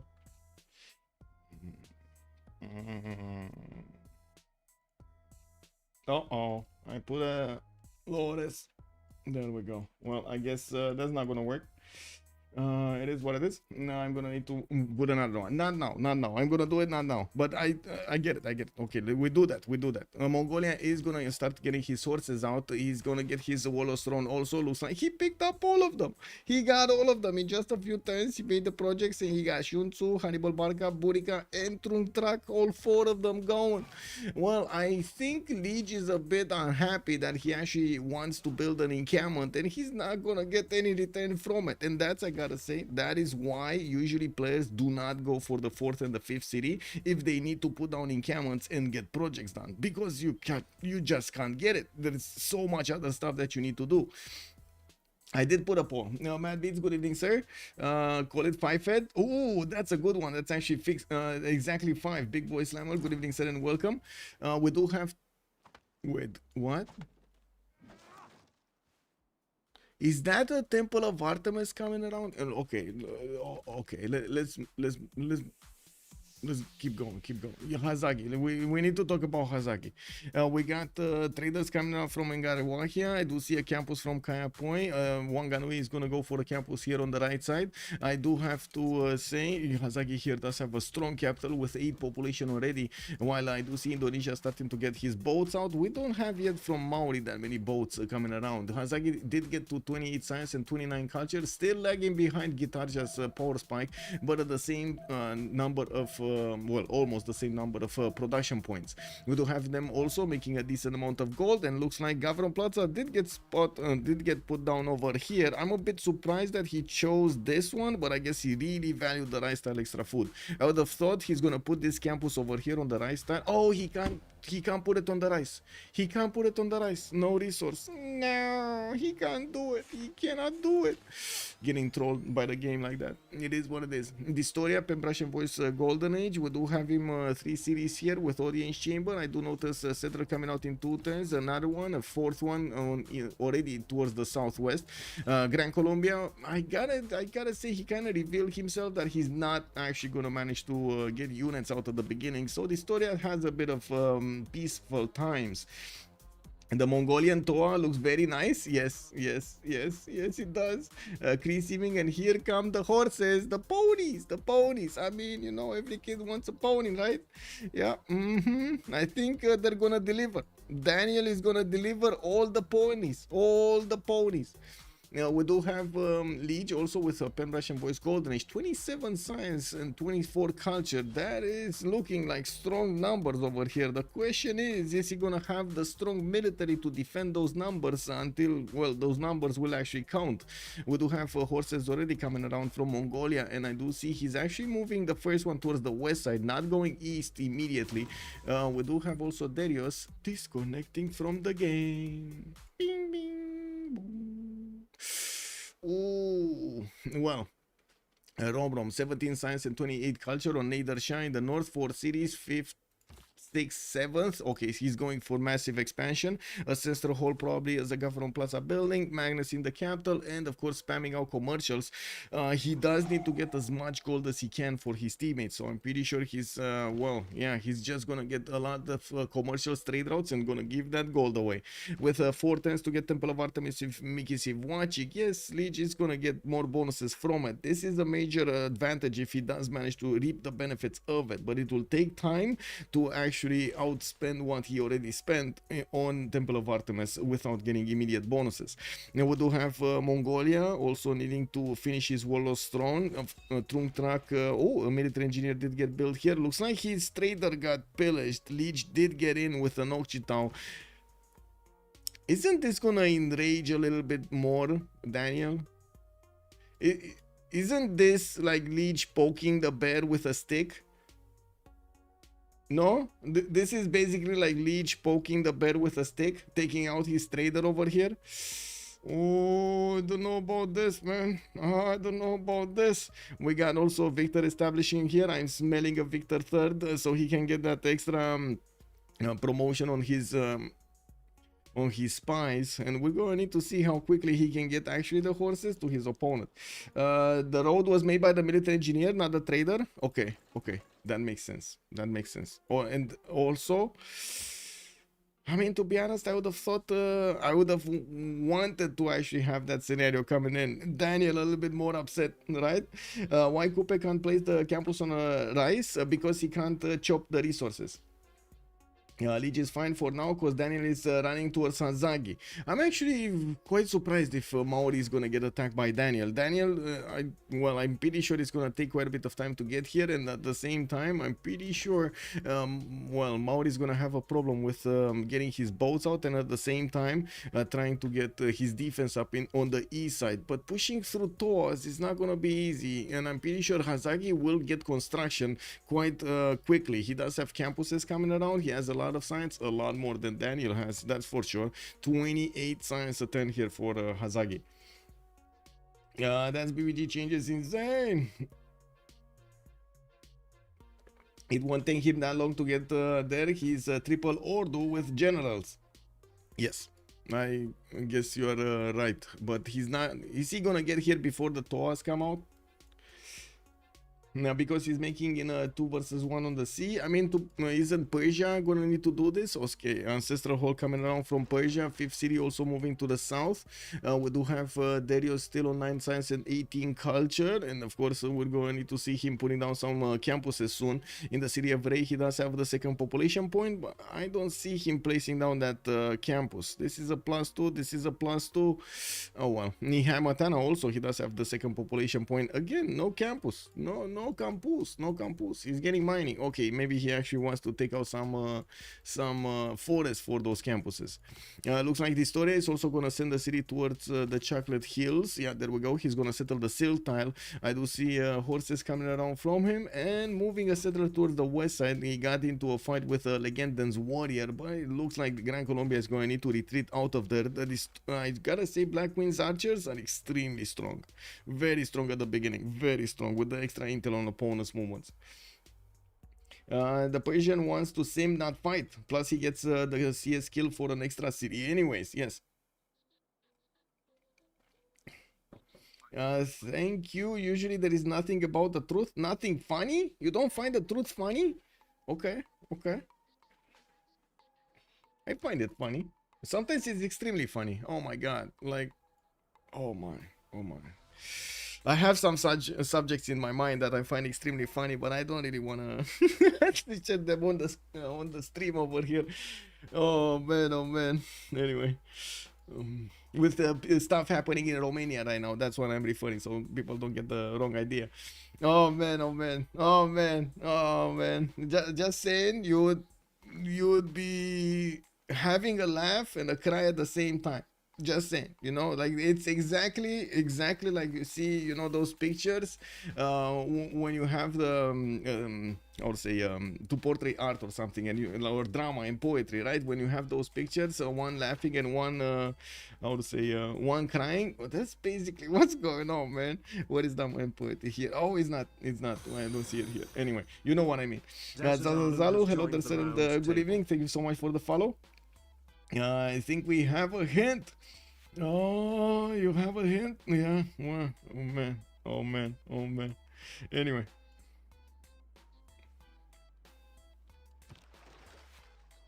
Yeah, also it's about splitting the tech tree.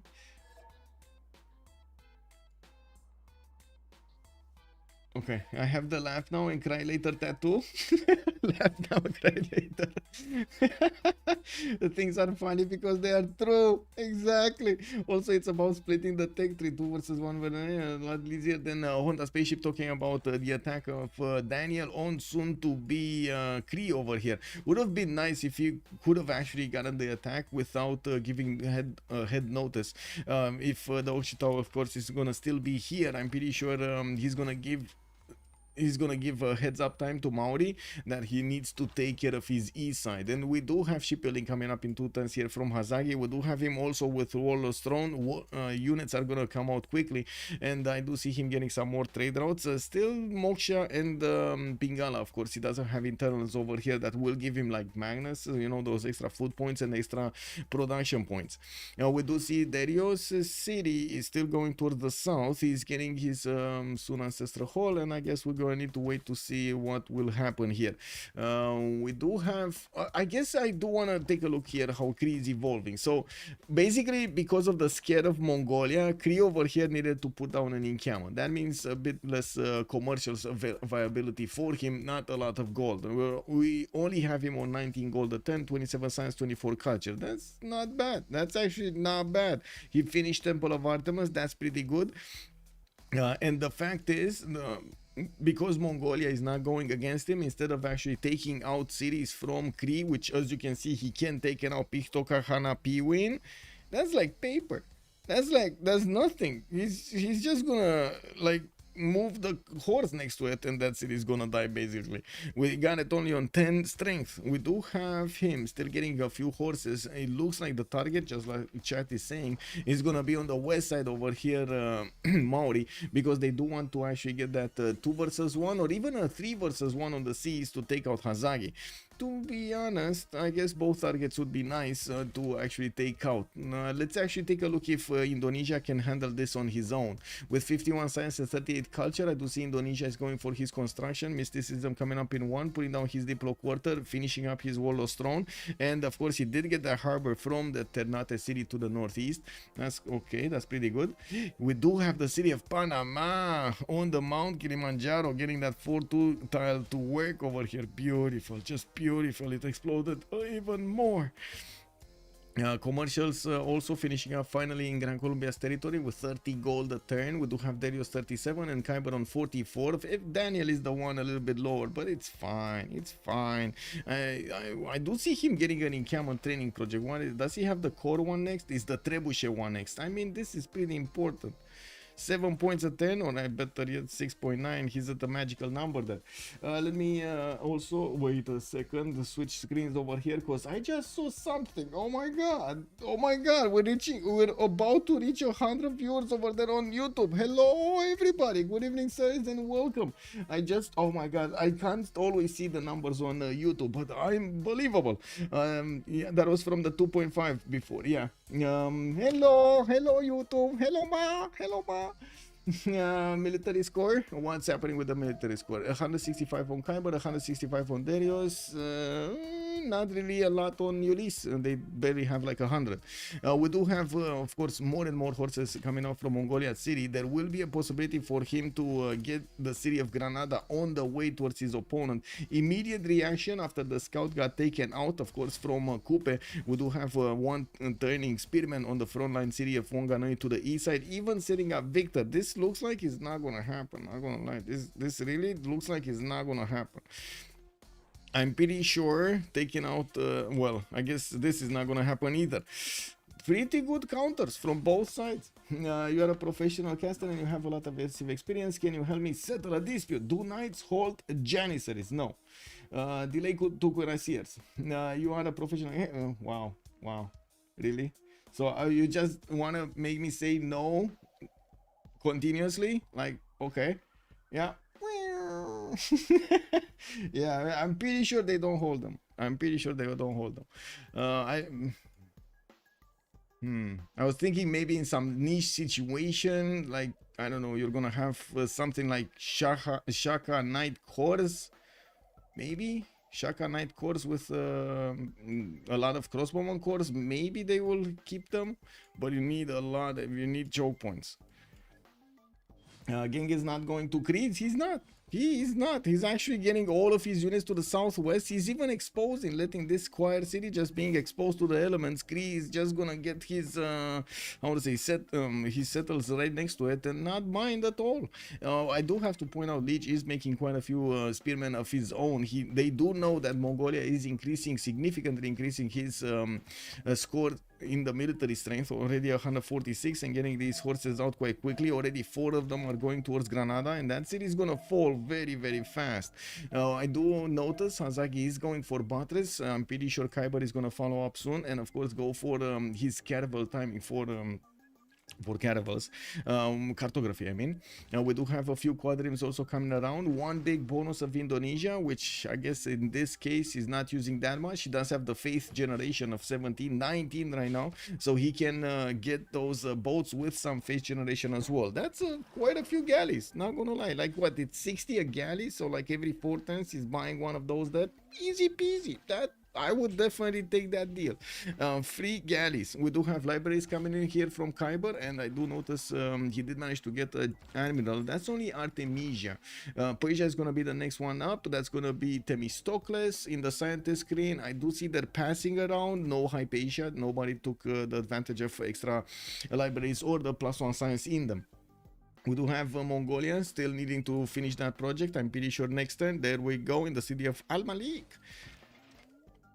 Okay. Why did Kyber settle off the coast? Beaver Simpson. Because there was a warrior from Kupe keeping the stone tile. Yeah. He couldn't get there. He couldn't get there. Battle Cruiser, good evening, sir. So hype with the beta. Hope we can see some pro games on 5.9 soon. Well, we're gonna see them. I'm pretty sure we're gonna see them after the CWC ends, and of course we're gonna see probably CPL Premier League and CVFR Squadron started up again, and those will have probably the new version of BBG. That's how it goes. Usually, we do see at least a 2 or 3 week period, maybe even a month, for the beta to, you know, get into it in full action. We already have like 2 updates or 3 updates in 2 days, so I'm pretty sure there will be some more updates coming, and we do need to see how deep this rabbit hole goes. How deep will the next meta be? I'm very happy. I gotta say, I'm gonna be ecstatic to actually talk about different strategies being applied and how each is gonna work against each and so on and so forth. Oh my god, that's just gonna be amazing. Oh yeah, more. I mean, you know, yes, we're always talking about Magnus, we're talking about Arena, we're talking about Moksha opener, we got Bengala openers over here for the Irel Wars. I mean, you know, we kind of see them. Let's actually see a little bit different. Oh, he didn't finish Temple of Artemis. Okay, he did not finish Temple of Artemis. He actually wanted to get the Spearman out. I saw him working something else, and I totally did not see that Temple of Artemis is still on the scaffolding. It did not go down. Well, Granada did go down, and we do have Maori just about to get hit by Daniel. I do see he already has 3 and 4 spearmen. Well, there are some galleys coming around, not gonna help. I'm pretty sure if he actually wants to attack into his opponent, he would need to either wrap around and try to hit from the south, force Hazagi to put a unit on every tile. If you want to do that, you just take these units and not clump them up, just send them everywhere, and then you're gonna see Maori just start to put units on his border so he doesn't get pillaged. For example, this is a very juicy campus. I would definitely see those books back in Mongolia's territory, you know what I mean? Trying to hype a bad update. Oh, let's see the update. Let's see it evolve. I'm happy for any update, to be honest. Different strategies. First pick Kanuni every game. Well, I mean, to each his own, Fusion. To each his own. If you like Kanuni, you like Kanuni. I'm pretty sure Daniel would be. I'm still gonna pick Macedon every game. I don't know what you guys are doing. I take Macedon. Yeah, it is what it is. I love seeing cities in a line, just steamroll from one side to the other. Yes, JC. Then have a small 3-team pillage board on the other side. Oh, horde, yes. Okay, we do have Kree with a decent amount of defense here. I do notice Persia is putting some of these units on the field and sending those archers toward the south, toward the city of Rey. He will need to close the chokes. You never know when some wild Kree, you know, misplaced units are actually going to get into your cities. You gotta be careful. He does have his campus, the level 2, coming around here from the northeast, going for an entertainment complex from Hagmatana. Is he gonna have the audacity to chop Colosseum in the face of Rom and Liege? Is this Darius? Is he gonna have the audacity to do this? Chat, you know Darius better than me.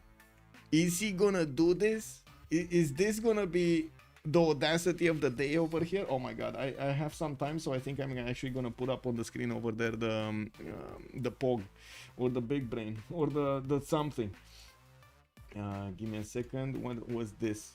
This was, let's see it, select font. Okay, I see. Okay, now I can click on this, click on text. Where is text? Text, there we go. And click on POG. Okay, POG, there we go. And we got this with this. Boom, we made it small. Okay, we got this. We got that. Okay, that should be fine, right? That should be fine. Yeah, there we go. So today we got POG 1. Are we in agreement? Are we in agreement that we have a POG move over here? Are we in agreement, chat? Let's see some yeses in chat. Are we in agreement that what Daniel did was very big brain? Okay, we got a yes. We got a yes, and I do want to reiterate, Daniel did manage to get all of the generals, taking them away from both Maori and Kree. Kree did manage to put down an encampment. He's trying to get an encampment training project, but who's gonna get it? Look at this. Strungtrak is already over here. Ethelfred is already over here, also from the medieval era.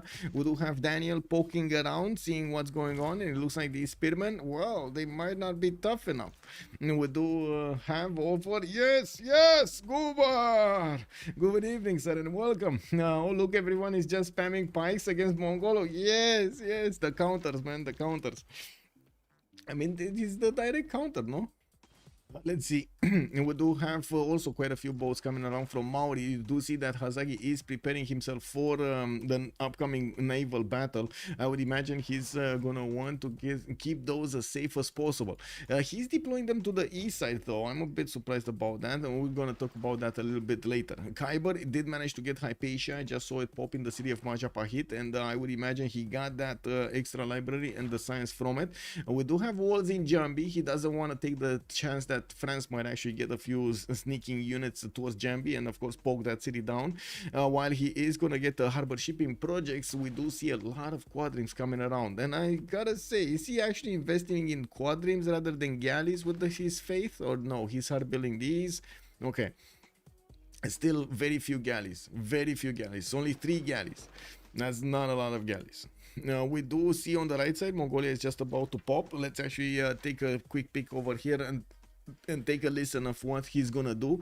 If he's gonna start poking around with the spearmen, or gonna try to wrap around and take care of the Maori's campuses. Why is he? I'm pretty sure this is not efficient to stay there. Like, I'm pretty sure this is just, you know, just staying there for the what of it. Anyway, let's see. We do have Kree actually managing to see a Mongolian horse that is in the forest, and it's going to be a bit too powerful for both of these, for either of those units. I do see Hannibal Barca deployed to the north, where more horses are coming around. Daniel doesn't have a lot of science. He's on 2732, and I do have to say he still needs to get to his stirrups. Mathematics coming up in 2 turns and civil service in 3. We do have him starting to move around, and there we go. We got him moving around the big city, the big bastion city of Hazagi, and that is gonna be a problem. We do need to see if his horses are gonna find out the weakness in Hazagi's defense. Oh, he's starting to see the light.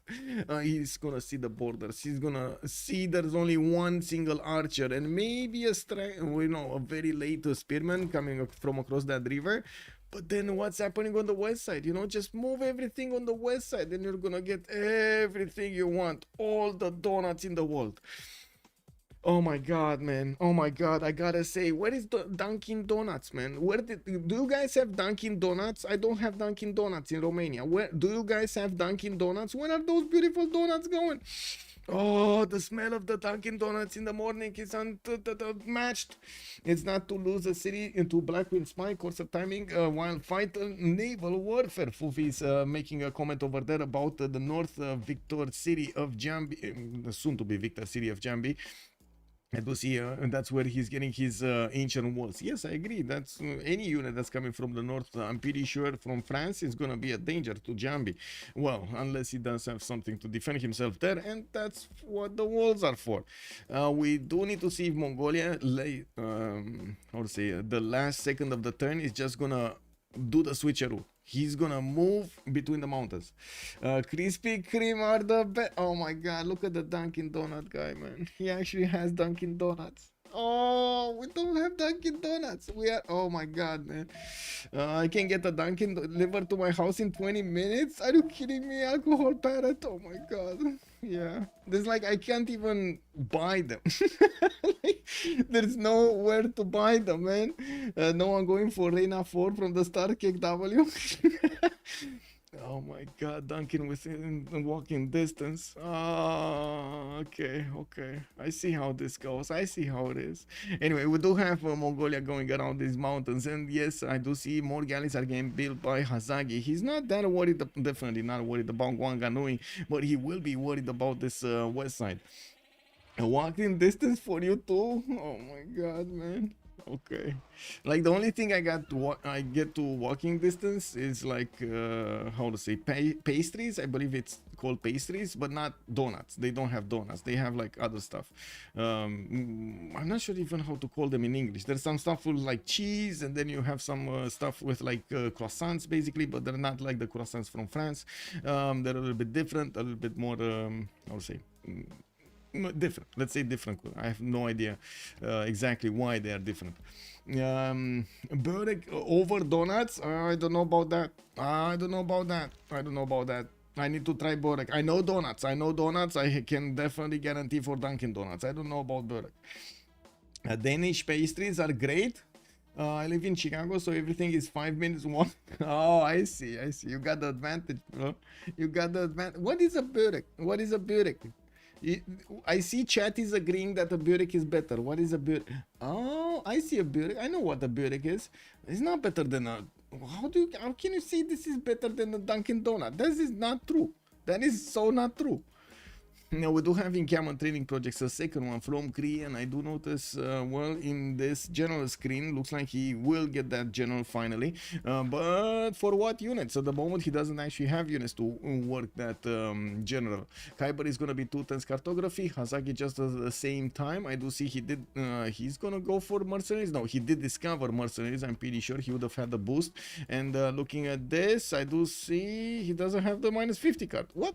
Oh, land units. Wait, he didn't, nobody gave him the bonus, and he doesn't have actually 8 land units. He just got 1, 2, and that's it. Anyway, well, we do need to see if Kyber is gonna manage to get his admiral. I do see just Artemisia got recruited, and I do notice the next one, Zengi, is well, craved by Maori, craved by Persia, craved by Indonesia. There's a lot of competition on that. One single admiral. Let's see over here. Okay, so the horses of Mongolia are making their way towards Maori. It looks like Maori might actually lose an archer here soon. No, he's not gonna lose it. He can't cross the river. That's why no.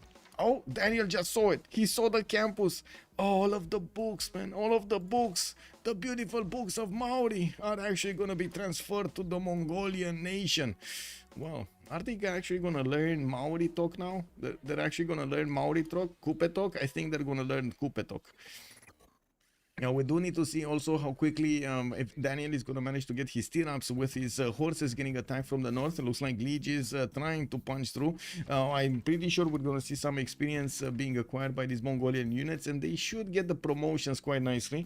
We do have him, well, still needing to pick something up. I'm pretty sure he did get, yeah, he did manage to finish apprenticeship, because we do have him with the extra point on the mines. Sending a few horses to the east side. Did actually send, we didn't see this one. Do you see this horse? This is actually a scouting horse over here to the right side of Cree, where we do have Warlord's Throne finishing up in next turn. And I do notice he's again forcing Liege to actually get these units out from as many cities as possible, just as he's forcing Maori to do just the same thing, right? Look at the spamming out of all of these spearmen. These are not only gonna actually be a bit of a problem for the goal per turn later on if he doesn't have the -1. Oh, he does have Warlord's Throne, right? So it's fine. These are cheap. In the pikemen, that's gonna be a problem when they're gonna get to a pikeman. Why is Cree Plaza so late? You did a lot of other stuff, I guess. Flying Conquad, good evening, sir. That is why, in my opinion, a fairer comparison with donuts than Borek. Wait, why did you compare it? Kupe has no books? Well, no, but he does have the campus. What do you mean? You thought MD Chops. Good evening, sir. I was more referring to what you would have like usually in a campus, like books and stuff on shelves, not really having books in the game. Just a bit of a disclaimer there. Mongolia is seriously just messing up opponents' spacing. Yeah, that's his job, right? That's his job. Mind you, I'm counting donuts as a dessert cake. I have one at breakfast on holiday, but it's no regular item for me before lunchtime. Oh, I can understand why. Yeah. Well, we do have Mongolia actually getting the spot next to Engarawahia. There is a spearman coming out from there, and I do see the spearmen really don't have enough strength to attack into these horses. I do have to question, is Hazaki gonna upgrade the caravel just for the sake of upgrading a caravel? He does have 300, right? He doesn't have mercenaries yet. This is gonna be an issue. That is a lot of gold, and that is gold they cannot really afford right now. They're barely making enough gold to upgrade a single caravel per turn. Yeah, he did upgrade the caravel. There we go. So basically, Mongolia over here forced the early upgrade of a single caravel. That caravel upgrade came at the cost of two discounted ones. That is a major change, because I do see on the other side we do have a bit better goal per turn from Team 250, and it does seem like at the moment Indonesia did manage to get a powerful fleet out. The problem is those jongs are gonna be extremely good, and I would imagine Maori would have needed to upgrade a lot of units to actually I would say balance out the damage of those jongs. It might go totally different now. We do have Persia getting his pyramids in 3 turns. In the production screen, I do notice Rom does have 120 production, a little bit higher than Darius's 95. Well, what am I talking about? That's a lot higher. We do have campuses in Mashhad with Gafron Plaza with Ancestral Hall put down there, and of course he did manage to get 2, 4, 6, 8 cities. Did also start to recruit some of his scientists, and of course getting builders with feudalism so he can improve all of this territory quickly. And we do have him also choosing to go for city parks while Liang is moving around, puddle jumping from a city to another. He's gonna need to get the builders there to start improving those tiles. Liege is not letting this go. He's actually going against Mongolia, poking the lands of Quire to see if anything is actually gonna stick there. Now we do have Daniel also moving around. Looks like he's just grabbing the Cree spearmen and dragging them to the east side of the map here. Now looking at the war, it looks like Daniel is taking a few shots on his horses. He's gonna get a promotion, so he should be fine. Well, soon, I hope. We do have another horse. Oh my god, he's gonna get into the trader line, boys. He's gonna get into the trader line. Oh no, it's fine, it's fine. Come on. Like, is this gonna be the trader line pillage, the triple trader line pillage, or is this gonna be just campus pillage? He's gonna take the book, isn't he? Yeah, he's gonna throw the book at Hazagi. He's just gonna grab it from that campus tile, and he's just gonna be like, take this. Pew. Yeah. Well, they don't have gold, so that's saving him. Yes. You think Hazagi has time for him? Yes, if they have gold. If they have gold, that's the thing, right? If they have gold, Hazagi can just go kill Darius. He has nothing to defend. Parking fire. Well, I do have to say over here that caravel is actually on the way. It is on the way to Persia, and it might actually take some cities here. Wait, it's actually parking fine, not parking fire. I'm sorry. We do have a Stonehenge here in 5 turns coming out from Palembang, Quadrim from Jambi, and yes, I do notice Indonesia keeps on building up these galleys and Quadrim so he can get a bigger fleet out. Military engineering in 2 turns. We do have the bottom for the Jongs. They will need a lot of niter for them, and I do see them across the board 0, 0, 0, 0, 0. So there will still be a bit more time needed for Khyber to actually get that going. With 7 turns to go until the next World Congress, I'm pretty sure we're gonna have these civilizations trying to go for a golden age and or dark age, depending on what they do need in the next era. I would imagine over here Maori would definitely want the extra +5 card, but at the same time the science. I count 7. Wait, Khyber playing FFA, don't bother him. 2, 4, 6 cities over here for Khyber. Well, Darius is gonna get his 7th one soon. 2, 4, 6, yeah, 7th one soon. And looking at all of the caravel, I should say, the one caravel coming towards the city of Gordian, he's just 2, 3 turns of attacking into that city center, and or even taking some of the traders, because yes, Persia does have them on the coast. They're going towards the south. They're actually, whoa, okay.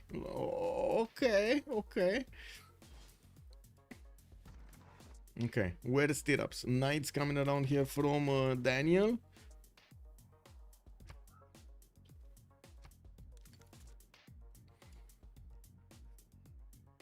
Pretty low for what should have been a caravel rush. Yes. Very few caravels. Very few galleys, I mean. 1, 2, 3, 4, 5, 6, 7, 8, 9. but a lot of quadrims. And of course I do see the scouts. The scouts are very important in this combination of units, because the Indonesian Jong does get an extra +5 from having that scout linked to the Jong. You do need any unit actually just to link it over there. Any unit that can be linked, it will give the extra +5. And of course it's very important to actually benefit from that bonus. You also do see that both Indonesia and Maori stayed on 4 cities. They just didn't have enough time, and it does seem like Mongolia, well, did want to grab the traders, but it's just like me with Dunkin' Donuts. He's not getting in there. Yeah, we do have another trader from Tehonyanga Noyakupe. Hazagi is all internals here, and I do notice he does benefit from 78 points of production. On the side of Daniel, you will only see him on a 61. He does have 4 cities, and he started poking around here. Kree, we do have knights, stronger units coming in from his cities soon, and of course I do see a few builders. Builder army is actually coming out from his city, so he can keep up with the chops and the improvements of his cities. We do have Daniel also on the east side, managing to go through the initial line of defense of Kree, which I'm pretty sure is gonna get beefed up next turn. And where gold? Wait, so Kree is gonna spend gold to upgrade his... he needs to spend gold to upgrade his spearmen, no? Into anti-cav units. And then we need more gold here for Maori. Because Maori's caravel might actually be a source of gold of itself. This caravel might just pay for itself, to be honest. With so many trade routes on the seas, that might just pay for itself. We do have walls coming out here from Hamatana and Gordian. It looks like Darius is aware this might happen. We do have a boat from Maori also next to the Persian galley of Anashan, where there are ancient walls coming up next turn. The harbor is not finished yet, so he can't pillage it, and of course he can damage the city if he wants to. I'm pretty sure Persia, wow, with a arena coming out in 5 turns, he was thinking of getting a Colosseum over here, and this is something that chat didn't respond to. I was asking chat, is this gonna be Darius with the audacity of getting a Colosseum chopped in front of his 2 opponents? Is this what's happening? But he's letting Darius get when Darius was trying to get Colo. Yeah, I mean, yeah, he's trying to get. Yeah, I don't know. Man. It's the thing is, I do have to agree that Colosseum almost every time is an extremely good bonus to have. Like, those amenities are gonna keep you up with all of your empire, keep your bonuses up all across the board actually, like production, food, everything. Then you'd have the extra culture. It's a pretty massive investment, but it does pay out. The thing is, in this particular situation, was that the bonus that he needed for the time that he needed to get it? That's basically the question here. We do have Hanging Gardens in Pasagarde, already finished. Darius is having an army of builders of his own. He did finish the pyramids in Gordian and still doesn't have a caravel. Now I do notice also Darius going for currency in 1 turn and theology in 1. Let's see over here in the era score, what do we have? With only 5 turns to go, 4 turns in the next one. Let's see, Kyber is still Dark Age, but he might actually pop into a Golden Age with the Stonehenge finishing up in Palembang in 3 turns, and him having the ability to actually upgrade the Jong pretty soon. I'm pretty sure he's gonna start getting that Niter, no? Wait, he's not getting the Niter? Kick W, man. He just discovered cartography right now, started upgrading his caravels. Still no Niter. Oh, there we go. There is Niter. Niter on him and Legenden. Okay, that's perfect. That's perfect. We got 2 Niter generators here. That should be fine. Now we do have Daniel, still 5 points away from getting his Golden Age. Looks like he didn't manage to push through Engarawahia, and he's trying to go for the capital city here. Hazagi is getting pillaged. Those campus points are just free science points for Genghis Khan. And yes, I do notice he's getting his trebuchet to flex against his opponent. This trebuchet does a lot of damage to the spearman. Do you see this damage? 45 against the spearman. Wow. Anyway, that is shameful for the spearman. We do have Darius also with 57 points out of 63. He's gonna need 6 more, I mean, and I do see he's gonna get next upcoming builders, put down another city from Zranka. Did not. Oh, that's a caravel fleet. Yeah, that's a problem. That is a problem.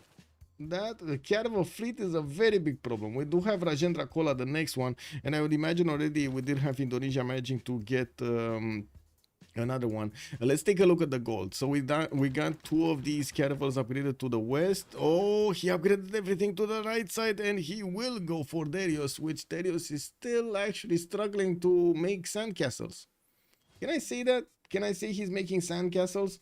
Colosseum usually not in a frontline fighting city. Yeah, I was thinking, right? JJJ, good evening, sir. This looks like a free kill for Cooper. Let's see how it goes. I do notice Darius is gonna get at least one immortal from Passagarde and Gordian. Actually, he's gonna get two. What that means, he's also gonna beef up the strength of the garrison a little bit, not by a lot. And of course, since he does have walls, it's not gonna be that easy for the caravel fleets to punch through. He will need more strength than these immortals can give him right now. Oh well, he needs to have them in the city center first of all to actually give at least 40 something. Well, yeah, this is as you can see, this is quite something. We do have a horse being built in St. Anashan, and even with the caravel fleet, it's going to take some time. Another 3 hits will need to be done against the walls to take them down. We do have also Mongolia managing to do more damage to Maori, just keeping him on his toes, while I'm pretty sure we're going to see Khyber starting to move. We do have a line of caravels with a line of Jongs right behind them, and of course 1, 2, 3, 4, 5, 6, 7 of them got upgraded. 8 of them actually got upgraded, with a new settler coming out from Majapahit after Khyber did manage to finish his build queue for this caravel plus the Jong attack. He's fine. Now he wants settlers, now he wants builders, he wants a religion. He just doesn't care anymore. He's building that army and sending it to the front line and taking care of his own ship. Darius can't even finish the arena before yeah, I mean, yeah. That's gonna be a problem. Darius did manage to get to 63. I do see Daniel is also 3 points out. While he did manage to put more units in the face of Kree, he still doesn't have the benefits of Keshex to actually do damage to Kree. And I remember right now, just, you know, ringing in my head, Daniel saying Keshex are bad, bro, they're not a good unit. Well, let's actually see if Daniel is gonna manage to finish off Kree with just horses and maybe some quarters and maybe some knights sprinkled through. I don't actually see him getting to upgrade his archers into crossbows that, you know, right now, but I do see machinery coming out next turn, so maybe that's a maybe. We got a Keshek. I see a Keshek. Wait, this is Daniel actually using Kesheks against opponents after saying Kesheks are bad? Drama. Relax, Darius is, what is that? Fufi? All granaries built? Yeah, all granaries built. I see. So this is how reverse psychology. You see weak cities, no problem. You can take them. I build only granaries. Those would be extremely good. Kishik is food to get era score. Alpha Somets, good evening, sir, and welcome. That good? Okay, it is good. Yes, it is good. I call for Danielson for building Kishik as Daniel. Oh man, is he gonna get it before the next era? Because it's 51, 54. Yes, he will. Okay, next era it's in 2 turns, so it's fine. Yeah, we do need to see what's going on here. Hazagi actually sending a cannibal. Oh my god, can you imagine the pep talk that this cannibal needed to actually send it on the front line? Okay, big question, chat. Do you think anybody told these guys on the cannibal that they're going against a massive fleet? Do you think anybody got the message here, or they were just, hey, you know, we got a vacation going on now, we got a boat, special boat, you're not gonna see a boat like this anymore, right? This is gonna be amazing. You're gonna actually just roam the seas next to the coast, you're gonna stop where you want, you're gonna skinny dip whatever you want to do over there, just keep going west, okay? Just keep going that way. That caravel is a sentry, okay? Some of you, but it is a sacrifice. Imagine that, man. Imagine that. Archers up to expose instead of hard build. Yeah, well, at least they have the gold. Looking at the gold pattern here, it definitely feels like a 53, 9, 53, and 12 is okay-ish at this point in time. Rom did manage to get 65, Legion 27, and Distoria on 29, while Hazagi is losing gold. We do have Maori's fleet about to get into the borders of Persia and starting to do a lot of, he will start to do a lot of damage. We do have the caravels, as you can see, managing to chip away the strength of Hamatana slowly but surely. Lubens, Hazagi missing Golden Age is pretty bad if he can survive. Okay. Can you show player era score? Yes, sir. Wait, player score or era score? All sign. Which one? Because there are two. Listen, I only play Kublai. My wish K-Shakes were good, but anti-cav are just OP. I see. Spring, hello there, sir. Good evening on YouTube. Maybe he had an animal for +2 movement caravan and didn't need to upgrade others. Well, it looks like he did upgrade some of them. Darius very greedy. He can die to Maori caravans. Yes, yes. It looks like YouTube is the same opinion over here as Twitch. We do have a bit of a problem for what's going on here in Persia's territory. Hazagi should think about the escape CS kill, not about the Golden Age. Well, looking at the Golden Age, we do have Darius getting it. Hazagi is 10 points out, not getting it. I'm pretty sure he's not getting it. And looks like that caravel went back. I think he went back. Did he escape? Oh my, that was quick. Okay. I guess they didn't like the skinny dipping. Yeah. You know, you can't. It's not for everybody. Maori has some troubles. Yeah, some troubles. Looking at the Distoria, we do have him securing his Golden Age. I do notice he did put down Marseille and even took out Fez. He's on the way towards Darius. And of course, Distoria kind of, rang the bell of alarm when he took out Fez. I'm pretty sure Darius was aware of what's going on the map. And did manage to get these units to fend off attacks here from France. They're basically gonna do to Darius what they did to Kupe, right? Basically. Mongolia with Indonesia, one naval, one land, going against Kupe. On the other side, we got Catherine de Medici on one side, and then Kupe on the other side, one naval, one land, going against their opponents. It looks like Persia is about to lose the city of Anashan here. It's just a matter of time until the caravel fleet punches through. It also has a promotion. Beautiful. Wow. Wait. That's gonna be a very good Colosseum for his opponents. Darius over here actually wants to get the arena. Wow. Okay, well, Castle's coming out next turn. He will have the opportunity to upgrade his horses into coursers, making all of these garrison defense strength series a little bit higher. I do see Liege is 5350. He got his Golden Age. So did Romrom on 56 out of 50. With a great library coming out from Mashhad, we do have an array of commercial hub investment projects. Looks like Arena Fathens is the next one. I'm pretty sure that's not the target. We did have Zenki taken. What is so no commercials, no merchants got picked up in this game? Oh yeah, we did have one. Zankian on Persia. Okay, on Nader Shah. That's it. That's just one? Okay. Okay. Well, let's see. Last moves coming in from Khyber. I do want to point out how he's moving with his caravel slowly, paying attention to what his surroundings are and not letting these caravel expand their movement points. So he has the opportunity to move around, shift around his units if he's going to get counterattacked at the last moment of the turn here.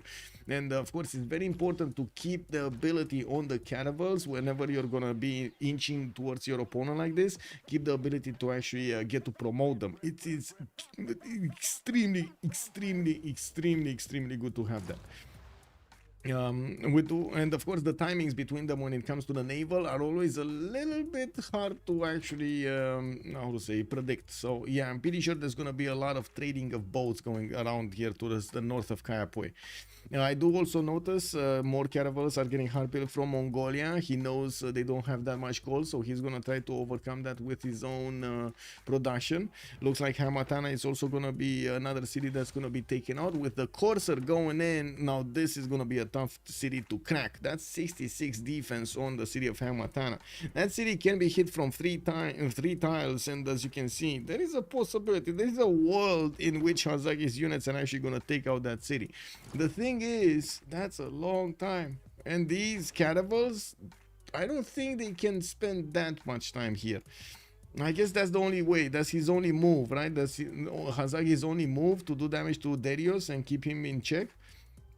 We got some horses here from France going into Gran Colombia's units. A bit surprising that the Storia is sending units to both of his opponents, left and right. Intelligence agency from the city of Paris next in 5 turns, and I do notice Gran Colombia is starting to bring those horses towards the east side, putting down more non-freshwater cities towards the north, and starting to put down theater squares. We did have golden, normal age, golden. Not even a dark age for Coupe. This is gonna be catastrophic. 81 production. Kyber is only on 52, so you know you can't really complain there. There's definitely a lot more production on Hazagi. Maori is starting to upgrade his frigates. Only one though. He has another 2 here pre-built, 2 quadrims. And another one got upgraded here. He might actually want to send 1 or 2 towards the cities of Persia so he can chipper the walls much faster. That's gonna significantly increase his power spike there. Anyway, his success rate. Give me this. Give me a bit of time so I can get this up. I don't see silver anywhere. That's usually my go-to. Let's go dice. Let's go preserve and then. Give me a second. Oh, we got a break after Congress.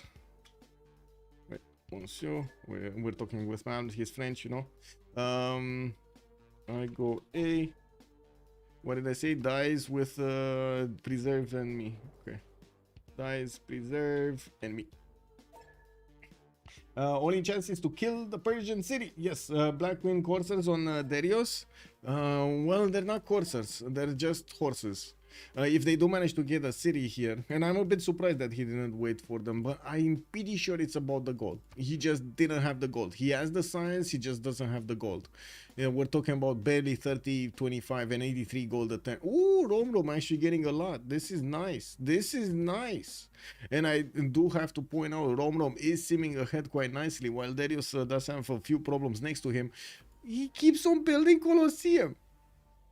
He's just not stopping. He's just not stopping, guys. Wow. Anyway, I'm gonna need to put up the pause, right? So let me actually put up on the screen here this, and then this. Okay. Maori on a race against time here. Yeah. Jongs, any way need time to kill it? This pack? Sorry. Any way need time? Maybe he's baiting Coupe to wait for Colosseum to finish. Is Darius one of the AI difficulties? No, not as I know. When does Legenden get on the coast for naval trade with Kyber? Probably never by the looks of it. Legenden is not getting on this coast. Yeah, that's not gonna happen. Naval trade routes are not gonna happen. This is a bit of a problem for the trade routes also. France actually getting in here. This is the pathway they were trading to and fro, these cities of to and from actually, the cities of Indonesia. Production capabilities a bit higher here, but not by much. Rom does have 40 more on his side, and I do see Darius on 114, while again then it's gonna be on 104. The initial attacks are gonna start, and we're gonna see Indonesia start to chew through the navy of Maori quite quickly. We got a pause here. It's right at the beginning of the turn. Nobody got to move anything, so I'm pretty sure we're gonna come back to see when they do start moving. 5 minutes. Oh, okay, looks like they're gonna go for 5 minutes, so I'm gonna put over here 5 minutes, I guess. There we go. So we're back in 5, guys. Yeah, I did see this. Okay, we got this going.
And I gotta say, my cat is extremely happy seeing a lot of insects going around. Oh my god, she's ecstatic. She's like moving, running everywhere, and jumping and so on. Unbelievable. And I'm getting worried, you know, like I still need to get those metal rods out of whatever they are, out of her leg. Unbelievable, man. She can't stay still. Can't stay still. Unbelievable.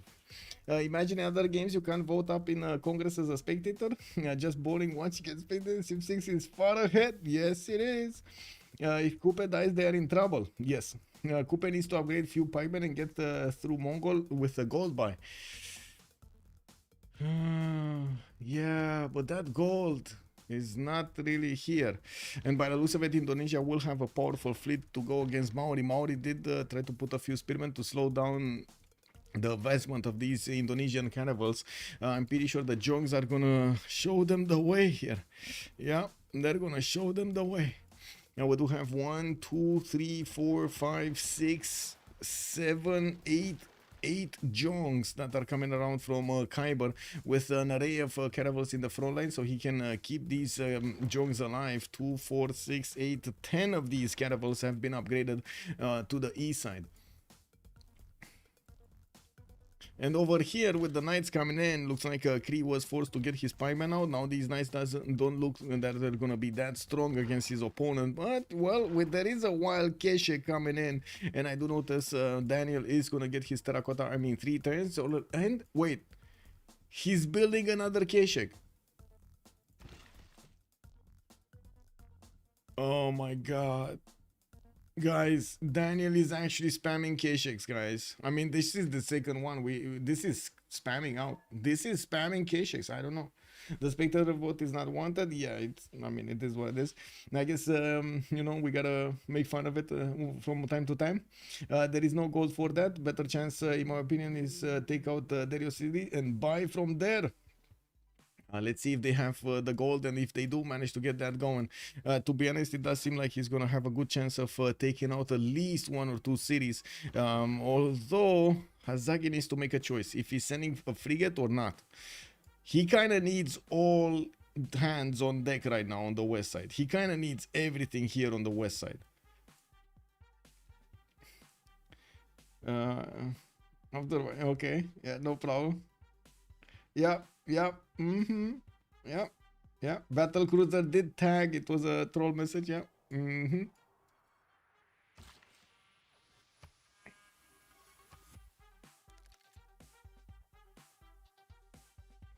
Who is military ally for Hazagi? We don't know. Unfortunately, we don't know. We cannot really check unless one of them dies and we see who's not gonna get a military alliance. I do see these spearmen are quite tough to handle. The horses of Mongolia still, of course, not gonna be as tough as needed to actually go against all of these units. They're gonna expend quite a bit of health attacking into this Hazagi line of defense. Now, although Hazagi has lost quite a few units actually fighting off the Mongolian horses. Now, we do have on the right side intelligence agency also coming out in 2 turns for Mongolia. He does have Governor Victor established there. We do have Victor established in Picto Kahana Piwin, while I do see Kree is not gonna get a spy. So there is a possibility that Mongolia will get printing and the level 2 spy against his opponent quite quickly, and that would spell the doom of the Kree nation here. Even with Pikeman, with enough K-Shakes, with plus, with all of the plus intel, he's gonna just go through so quickly. No golden. What's with the Hazaki's amenities? Did he lost the lost? What? Wait, what? Hazaki's amenities are on 0 plus 3 plus 3. What's up with Hazaki's amenities? Oh, he lose a lot. No, he didn't. He actually didn't. What's this? Oh, I see. That was a useless message. Okay, we got a team plus from Legenden. Darius is saying minus, so I guess team 250 is not ready. Colosseum, is Colosseum actually gonna get chopped? Because I see he actually has builders ready to chop Colosseum. Is this gonna be Darius chopping Colosseum when his city is taken? Oh my god, it might be. Oh, since we're just a few seconds away from getting this going, let me actually put up a poll on YouTube. Can we get, okay, let's start small. We get to 40 likes, okay? I saw 50, it might be a bit too much. So let's go for 40 this time, and maybe we increase it. You know, we get that increased difficulty there. Gotta have priorities, you know. Modo 44, good evening, sir. Scaling or trying. Fufi is calling it out. With intelligence agency also coming out next time for Darius, we got the opportunity to take a look at their bonuses. Kyber, 83 science, 46 culture. It's gonna start bonking against Azagi. We do have him with 55 Civ6 has production joined the only round table. and 21 faith a turn. Arsilax, good evening, sir, and thank you so much for the follow. Looking at Legenden, 63 science, 66 culture with a pen brush and voice golden age, 2, 4, 6, 7 series, getting to defend France's horses, and I do see he's fending off attacks in the city of Jambi as well. Man, he's everywhere. We got a few new horses. Intelligence agency also looks like the spy game is gonna be the priority for Gran Colombia. We do have Daniel, 42 science, 28 culture. Trumps of war this time, he's not gonna care about doing cities, he's just gonna get units out with a terracotta army that is gonna give him an extra promotion on all of his units, including his spy. He's gonna be very happy. In 2 turns, he's gonna get a free spy with a level 1 promotion from Governor Victor III, and then in 2 turns after that, he's just gonna get a level 2 spy. That means in possibly 7 turns, we might see an insane amount of intel on Mongolia, like plus 18. Now, we do have Darius, 47 science, 80 culture, 123 production, getting pushed by Maori. Looks like Maori gave up quite a bit of his fleet strength here. And so he can attack into his neighbor, into Persia, to slow him down. We did have units from France moving from the northwest towards the cities of Persia, Gordian, and Drayahia. Then I do notice he's still putting down industrial zones and getting Colosseum. Oh man, is it just me that is finding this extremely, how to say, courageous? Brave? Brave? I guess this is brave. That's a brave man. Well, Hazagi, 47 science, 36 culture, minus 26 gold a turn. Although he does have normal age, unfortunately, he can't get the free inquiry golden age bonuses. I do notice Kyber is pushing into Hazagi, and we're probably going to see a few first moves here. So let's check this out.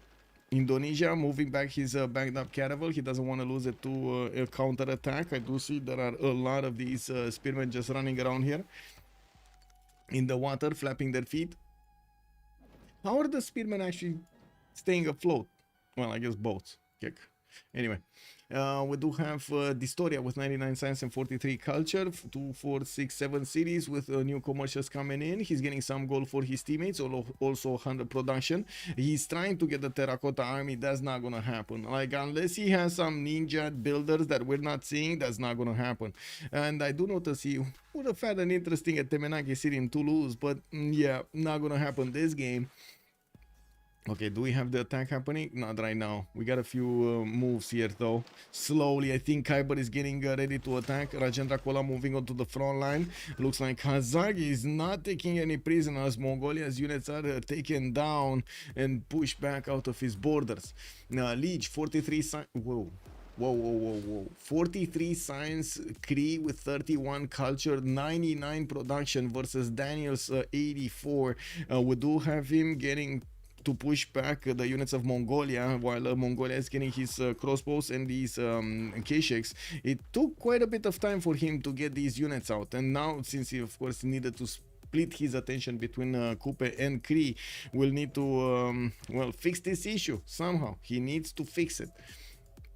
We do have Rombrom, 126 science and 68 culture on the pen brush and voice golden age, 2468 series with campus research projects coming around. Looks like we got Ib Khaldun, the funny scientist, coming soon, and I do notice Newton didn't get picked up, so probably one of the next ones is gonna be Newton. Nobody's making engineer points this game. Wow, turn 57, not a single player has those down. Well, we do have Indonesia starting to actually wrap around, give the hug, the special hug, the special Indonesian hug to Hazagi. We do have Khyber starting to get in to destroy these Maori units. I do want to point out how he's pushing. You see his cannibals are not actually attacking into the Maori units, or at least not yet. He wants to do the initial attack with the Jongs, put them down low enough so they don't do counterattack, full counterattack damage against his cannibals. Whenever you're gonna see these banged up cannibals, they are gonna lack health. You can see already this one, it's a -3. So basically 3 points of combat strength just poof, you know, taken out. These Jongs are gonna be quite dangerous.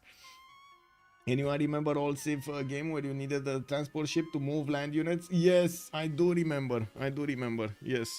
Isn't that in Hoi also? Isn't that in how to say, Hearts of Iron? That's how you move units. You actually need to get transport ships going, and you don't have enough, you can't move units. Wait, shots fired. Battle cruiser challenging the Beasley. You've never seen, you've never seen middle student? Oh, okay. Wow. I mean, yeah. I love the old school Daniel versus Leech battle. Yes. Okay, so level 2 Keshex and Terracotta Army did get finished. Spy is moving into the cities of Kree here, and I do see he's also getting that Terracotta Army. I don't see an extra intel on opponent's movements. We do have the Mongol Horde, the Keshex extra bonuses, and that's about it. While Daniel with 4189, printing is gonna come out in 2 turns. I do see Leech is gonna get printing next turn, so okay, he's not gonna get any extra printing bonuses against his opponent here. Okay, that's still a possible +6 or +12, depending on how much counter that's gonna happen there. Okay, major counter attack. Maori is gonna move in his units. I do again want to point out how Indonesia wants to clean this up. You see how nicely he's getting this line moving, so he doesn't expose too many of his bows to counter attacks. Hazagi is just looking, watching, can't really react to this. Gat Anthony, also hello there, sir, and welcome. He's actually escaping through Darius. You see? So he's gonna get this Anashan city, right? Okay. We do have a French spy over here. I do see Hamatana is also on the chopping block next, and Passagarde did get pillaged quite a bit. The first frigate is out there, and he will probably take this city. There is a courser coming in through. I guess we're gonna need to see. Oh, that actually moved out of Anashan. Okay, there we go. I think Hazagi's fleet is just dead. Like right now, that fleet is dead. We're probably gonna see a lot of first moves, or at least that's how I imagine it. Khyber will probably want to do the first move, so he doesn't let Hazagi move all of his caravels back. There are a lot of them that are just too shot to those junks. So one goes down. Let's see. Another one moves in. He got a promotion. We got counter moves here. Asagi is gonna clump up his units, try to get as much support. There's not enough. Look at the damage. It's just over here. It looks like it's over for the Maori fleet. I mean, Maori's fleet is getting cleaned up slowly, systematically by Khyber, one by one. Cannibals in front with Jongs in the back, and of course with the cats. The cats are there giving the Jongs so many bonuses, man. Let me rephrase from the players I have watched during OnSpot streams. In my opinion, Leech is the best. You should watch more. I mean, he's watching a lot, to be honest. And yes, Leech is a very good player. But I do have to agree, there are a lot of other very, very good players also. And that's why I mentioned Tordred. I can't wait to see him in the games. I honestly can't wait to see him in the games. Like, he was doing all of these out of the box strategies back before, and managing to make them work exactly how they should. He was the one that I think was the abuser of Nazca lines. Yes, you would laugh, but ask him if he has any screenshots from back then with Nazca lines. Yeah, Anashan is free diplo for Persia, or well, I guess so. We do have that city rebelling in 3 turns, and I guess this is the moment that Hazagi needs to spend a lot of gold, and I do see them giving him 388 points of gold. Where is he even gonna go with the settler from here? He needs to get it into the water, into Antarctic Ocean, and keep moving until he hits the French borders, right? And all this time, while Indonesia is cleaning up everything, he does have an admiral here deployed towards the north of the Antarctic Ocean. So that's going to scout out the settler. Is he going to have enough time to redeploy these caravels? We'll see. And right now he's just playing cleanup, and I do see Hazagi's units are not having not even close to enough strength to withstand this attack, with the multiple Jongs starting to move through, and without the attacks of the caravels to dwindle their health down, it does seem like the Indonesian Navy is gonna be successful. We do need to also take a look how Gran Colombia is going to deal with the threat of France. France does have the opportunity to get Guard Imperials a little bit later, and this is going to cause quite a bit of a problem for Legenda to defend against. Okay, first moves, no. 1, 2, 3, 4, 5, 6, 7, 8, 9 more caravels are remaining, and I'm pretty sure another 3 are going to go down this turn, if not more. With Anashan still not getting the trade, still not getting that. Wait, he does have the gold, but he's still not spending the gold. Okay, well, we do have Mauri's Caravel that is so low HP, it will get a promotion, so unfortunately Darius cannot actually do damage and take it down. He did manage to defend the city of Trachea from those French horses from the north, and by the looks of it, he's getting a few trebuchets to help him defend. Darius 227 here has been, to be honest, kind of stopped from simming. We do have Kree managing to push through Daniel's defense with a few more Kesheks coming in. It looks like he's going to need at least 4 or 5 to take out a single pikeman, and by the looks of it, he has so many pikemen coming around. And well, we do need to see if Mongolia is going to manage to get quickly some new units out with new knights coming in. I gotta say, these are not really perfect units to go against pikemen. Actually, not at all. They are kind of, you know, there is a direct counter from the pikemen against heavy cav units and light cav units. But so is, you know, Mongolia wanting to get those cav units because he has the Mongol horde bonus, and you know, horses, ordus, more movement bonus and everything. So much stuff. Who got Colosseum? Here, it was built by Persia. Rom got it. Rom actually did manage to get it. 103 culture, 119 science, 188 points of production. I do have to point out, we kind of thought this would be an easy game for Team 250. Should I say it? Should I actually say it? Because I feel like I'm gonna have a riot over here on stream. If I say it, I think I'm gonna have a lot of no happening on the stream. They made it through. Which Persia is stronger? Well, at the moment, it looks like Rom with Nader Shah. Okay, we do have Hazagi trying to reposition to attack Gordian. Looks like his trebuchet, the trebuchet of Darius might actually take out that frigate, which is going to be very important if he nails that first move. And Kyber is going to take Kayapoi. He's going to chew through these cities quite quickly of Hazagi. No settler in the south for him to go for. And it looks like Hazagi did shift enter his frigate out of the harm's way, so the trebuchet is not going to get the move. Corsair moves in for a little bit more strength, and as you can see, well, it's going to take a bit for those walls to go down. And look at that, Darius is actually going to survive a little longer. We do have Daniel also managing to get a few more units and slowly chewing through this amount of Kree units on the right side. I do notice we do have Kree also sending a few units towards Persia, towards the west side. I'm certain that Persia sees this with his vision. Looking at his vision, yes, he does. He is aware about the pikemen and the archers right on his borders here in Akhtakakub. And while I do notice a statue of Zeus has been built up on Liege, that will give him extra production towards pikemen, which again is very valuable. In the World Congress that we didn't actually talk about, the incense grants no amenities, city centers, no buildings, so no walls, and we do have Gitarja getting the 2 Diplo points. No more walls, so basically no walls for Mauri. Wait, who voted for what here? Indonesia voted for no walls. Okay, so yeah, they wanted to deny the opportunity of Hazagi to build the walls and manage to slow down this takeover even by a little bit. Okay, so settler has been bought in this city. I do notice he did buy a pikeman also. Persia is gonna go and pillage his own former campus from the city of Anashan, and I'm certain Hazagi is gonna want to go on the seas. Alright, he doesn't really have anywhere else to go other than the seas on the west side. Now we do have also a decent amount of trebuchets now arriving. These will actually do damage against caravels. Not a lot, but they do damage, concentrated damage. We do have a few more Indonesian caravels moving out of his cities and a few more junks. Intelligence agency finishing up next turn in Palembang. We did have a religion, Islam, Zen meditation, and eternal preachers for Indonesia here.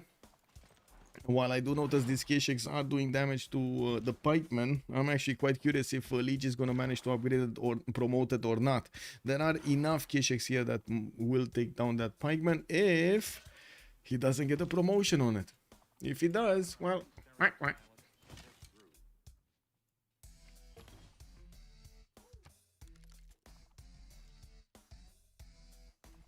if Coupe doesn't raise, Persia can do a big brain move to pillage his own campus. And look at that, he's doing it. Yes, Blackwind, he's actually doing it, Blackwind. Good evening, sir.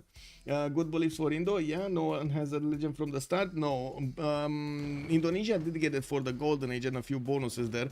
I do see Maori did put a frigate in next to his capital city, although that's not gonna help. We're gonna see the attacks of Indonesia, and these last caravels are just gonna die. Can he take this in one shot? No. Is there another junk? Don't think so. Yeah, no. Okay, he's just okay, there we go. He just opened that one and he's gonna take out this other one. It's fine. And boom. Only 4 more units remaining.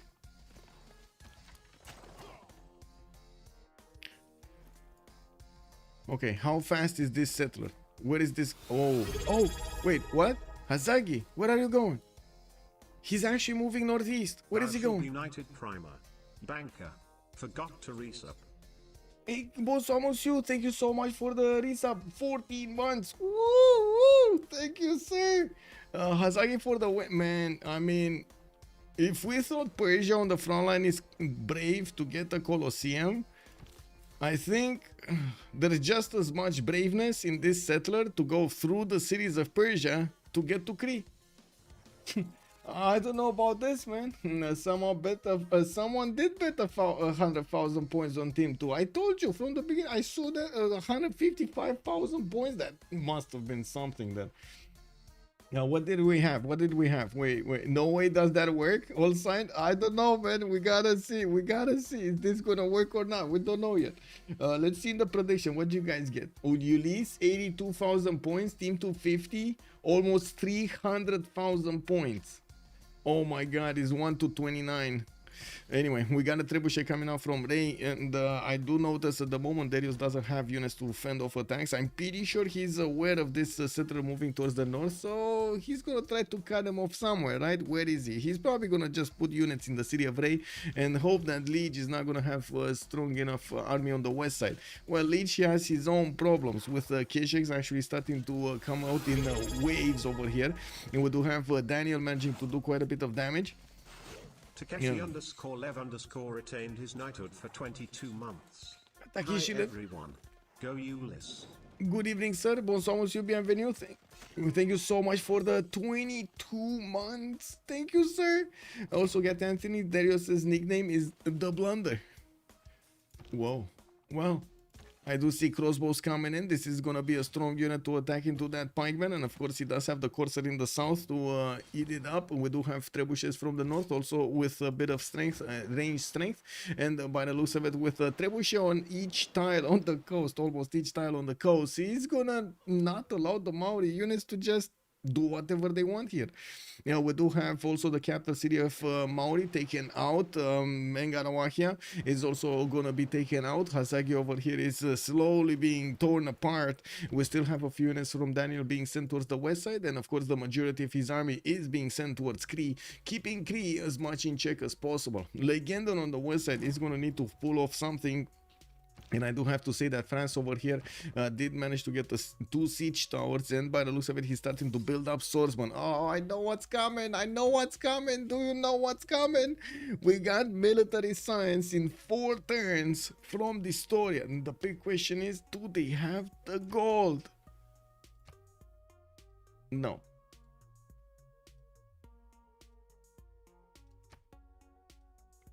They might get it though. That's 180 gold a turn. That's not bad. That's actually not bad. in total. We got some more sides, some more banks coming in here from Rome. It looks like he's gonna get that goal going. We do have a level 2 spy also in the series of Cree from Mongolia, giving him that extra intel on opponent's movements. You can see these knights right now are actually quite strong. +6 intel on opponent's movements, +3 from the Mongol horde. We do have the crossbows also quite powerful to attack into the pikemen. And the Kishiks are just starting to walk through. These spearmen won't have a chance. They're all good players, but Inland Sea is kind of bad. Well, to be honest, it is kind of like, it's kind of an RNG type of a map, this one. Okay, we do have Darius just body blocking with trebuchets his opponent, and by the looks of it, Hazagi is gonna need to keep on moving onto that mine. We do have Darius with trebuchets able to do some damage, and I do see he did bring quite a few immortals. It looks like, yeah, he's bringing a Corsair in the front line, and well, still did not manage to actually keep away that pikeman. I do have to point out, it's not like Cree and Zulu Maori can actually switch their units, right? They actually need to make space for another, and this is gonna be interesting how they're gonna try to make space for another. Yapped by Michael Chad. This is new. Wait. What's happening? See my new. That means I am good at evaluating games and betting on who wins. Get in and you. Woo, yeah, let's get it. What's with all of the repeated messages from multiple chatters? What's going on? We got spammed. Where did you see the spam?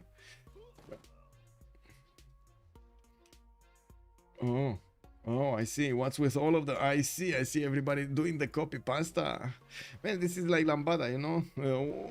Like our parents were actually going, you know, to have fun doing the lambada, the cha-cha, the Latino stuff over there, and the, you know, la cucaracha. We're spamming chat in Twitch. Copy pasta.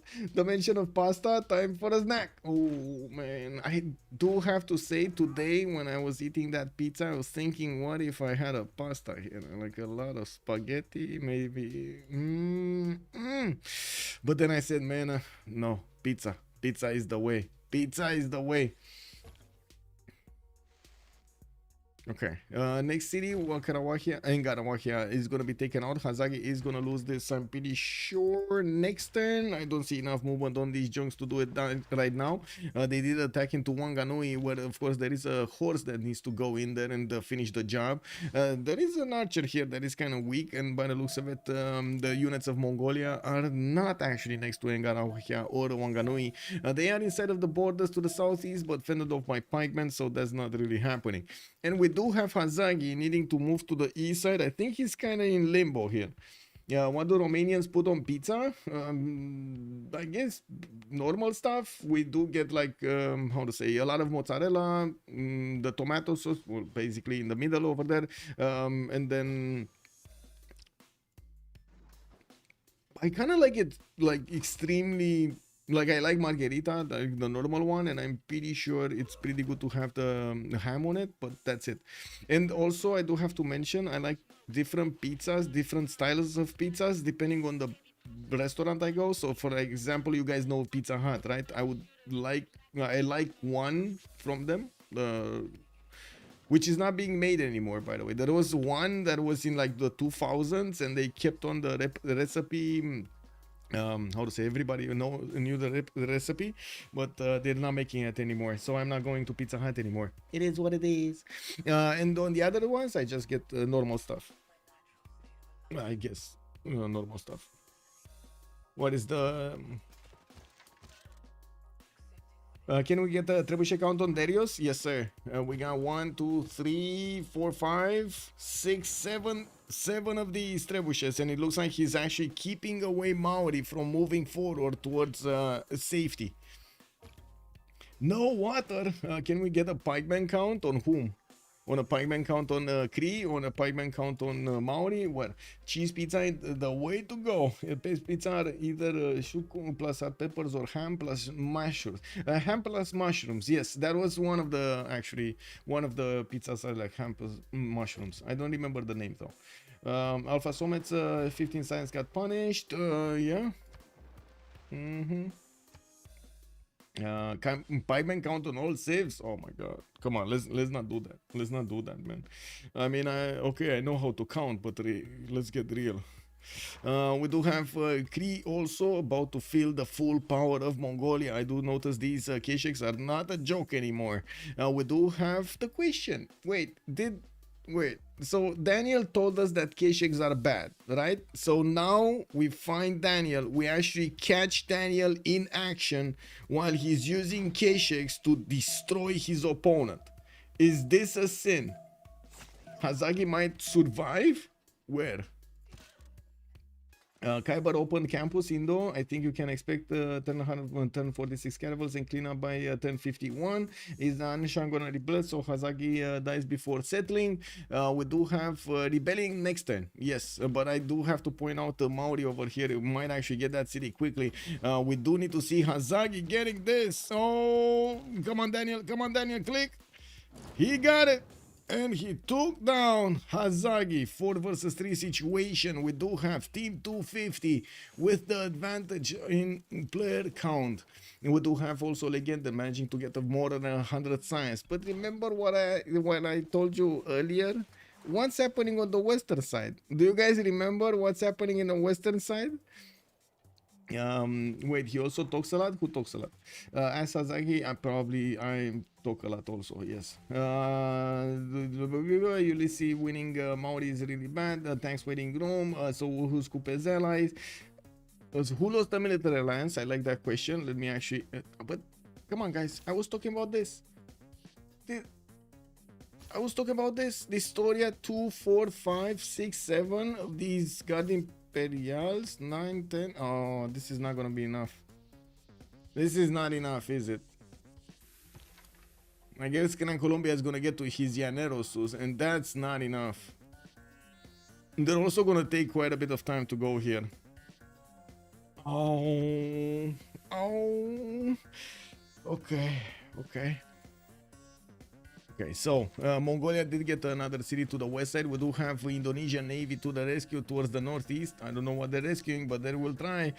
We do have him also able to battleship Toulouse and Paris. And I do notice that Temenaki has actually been built in the city of Toulouse. Very nice, very nice. Looks like we do have Indonesia also finishing up new harbors and getting his theater squares going. Also sending more settlers. Hazagi just disconnected from the game. He was taken out entirely. All of his cities got taken out. 2.5 above. Yeah. Unit too slow. They're literally backed into a corner now, hoping Nader Shah comes out and makes a hero play. Yeah, France probably can't win with that with those little units. Yeah, with those few units over here. I mean, as much as I love the Guard Imperials, you kind of still need numbers for them, right? You kind of still need numbers. Well, I do have to point out something. Now their economy looks much better, because Hazagi was eating up like, what, 30 gold a turn or something? Now they're not gonna need to pay that. I remember Stroxy on Rome on this map, 1 versus 9. Yeah, I don't remember, no. Does Historia scared about attack with battleships? I don't see him getting scared, not right now. But I do want to see who did lose the military alliance. I'm pretty sure it's Nader Shah. I'm pretty sure it's Persia. No, it's not. Oh my god, Liege lost the military alliance.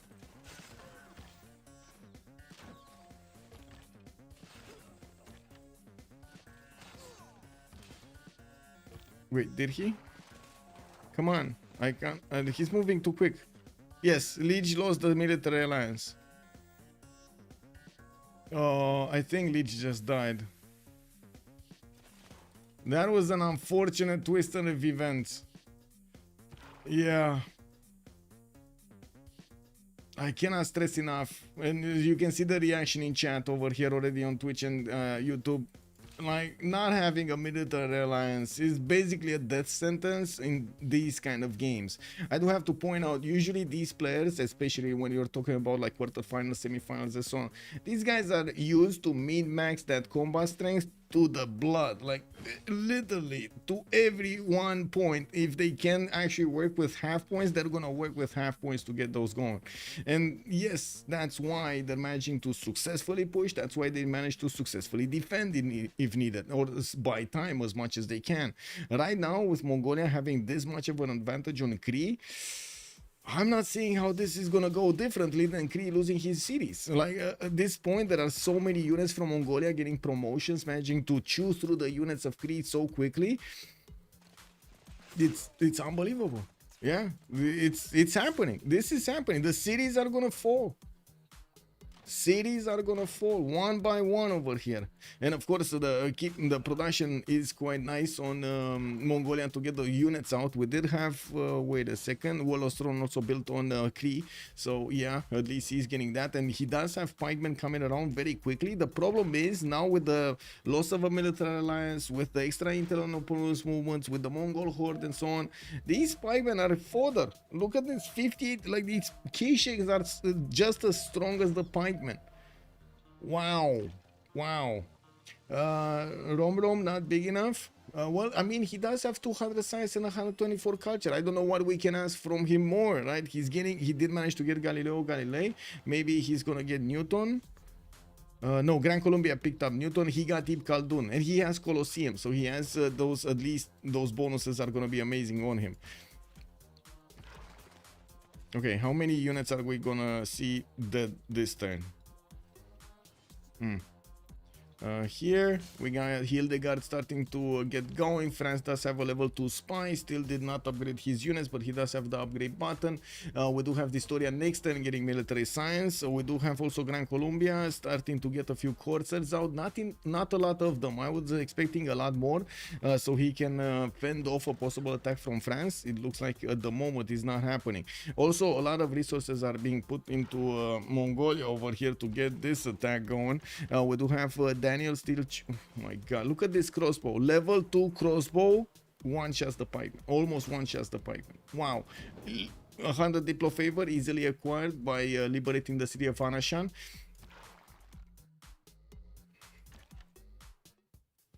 Darius didn't get Colosseum. No, he did not. He didn't even chop for it, but he did not. Persia was somehow faster. Well, we know why.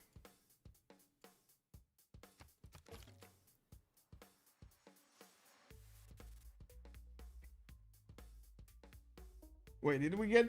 We actually got to 40 likes on YouTube. Let's go, chat. Let's go. Well, let me see. Let me see. Can we get? Whoa, I'm clicking buttons, and I'm hoping to get this quickly. We got this. Thank you so much, by the way. Much appreciated, sirs. And I do hope you enjoy the content. Let me actually put it up. Can we get to 50? Can we get to 50? You know, just incrementally increasing this number. Let's see if we can get there. You know, starting to push a little bit and see how it is. Can we get that or can't we?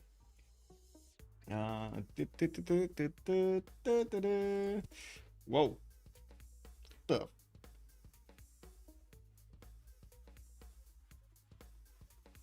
Do you see this? Wait. Where is it? Oh my god. Wow. He ran off. Oh my god, man. WTF. Cat, Tatina, where are you? Cat, man, I'm doing my job right now. Cat, where are you? Come do your job. Oh my god, man. Athena. Wow. That was a praying mantis, I believe. Oops. Jumped away on camera. Yeah. Gunpowder in 2. Wait, Historia didn't get his gunpowder. We do have him with the Guard Imperial, but these are like 275 each. Where are they getting the gold? They have gold for maybe like 2 of them, but I'm pretty sure the France is gonna put a half coast card, right? So at least he's gonna get a few more. Yeah, he does have. Wait, he does have the half coast card, and there we go. There are 135. So he has like 3 or 4 of them to upgrade.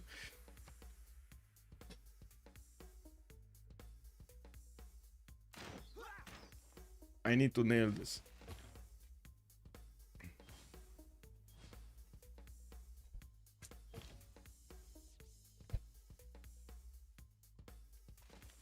I'm sorry, I just...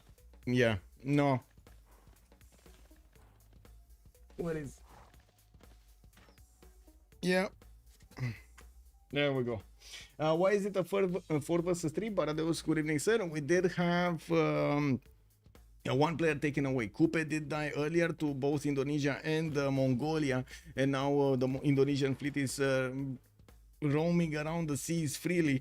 We do have also Mongolia keeping on the attacks against Kree. Looks like Kree is buckling and he might actually lose a city here. He doesn't have time to get his... He can't get walls, by the way. I do have to mention this. He can't get walls. Right? We did have the Urban Development Treaty. That was, yeah, just getting in there. They're cool. They take care of other bugs. Yeah. Not when they're jumping into your face, you know. They're cool until they jump into your face. Mongolian knight took knight damage from the crossbow. Yeah, barely anything, right?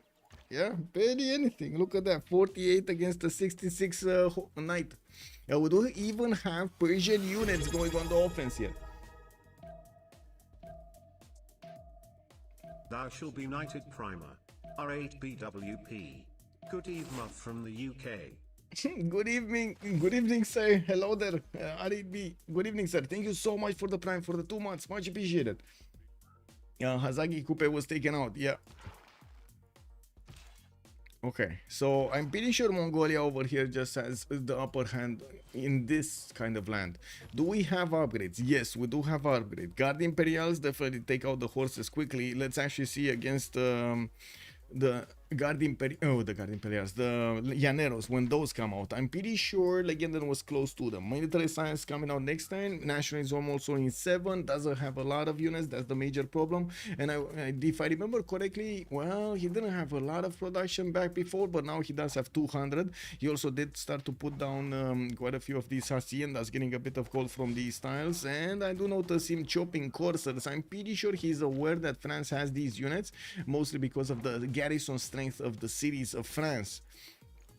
Let's see over here what's happening, because Mongolia is gonna start his attack run soon. I do see him starting to move on to the right side, getting his Keshik some extra promotions and getting ready to bonk those Kree units, sending a few more courses from his cities and getting another spy from Karakorum.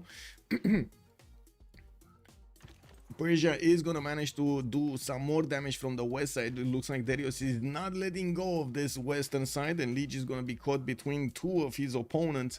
That would mean it might be a 2 versus 4 situation later on, especially with the story on 130 science, Rom in a corner, 217. Well, we might actually see Persia get out of this, maybe do enough damage against Darius later on, even though I guess we're gonna need to wait and see. Rom is gonna keep his science. He's in a Pembrush and Voice Golden Age, and you can imagine having 217 science and 134 culture at this point in time. It's pretty big. We do have Legenden only on 135. He's half this.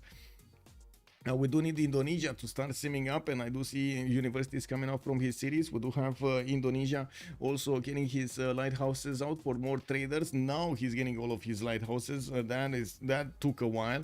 He did inherit the cities of Kupe, and of course did manage to get quite a few campuses repaired over here. He's gonna put down a few more and also build the libraries in them to have the slots for the books. Well, you know, actual books. We do have Kree with musketmen, still not gonna help. Like, these musketmen are actually useless. They're more useless than the pikemen. Won't Rom lose diplomacy after that? Okay. It's like watching a ship sink slowly. France won't be able to do any... Yeah, but wait a second. There is some value in watching that ship go down slowly. I don't know, Deep Beasley, have you actually watched ship sinking, like moving aside all of the, you know, bad things happening? Like, imagine a ship just not actually having any people on it, it's just slowly sinking. That's actually quite interesting to see, you know, how it moves, where it goes first, if it breaks anywhere, you know, like, that's quite an interesting experiment. Yeah, have you seen the Titanic? Well, I mean, yeah, and then we saw the sub blow up. What happened with that sub? Space not before deploy, especially with no democratic traders. Oh, yeah, no diplomacy claim. Yeah, Legion in spike and shots, musket not as good. Yes.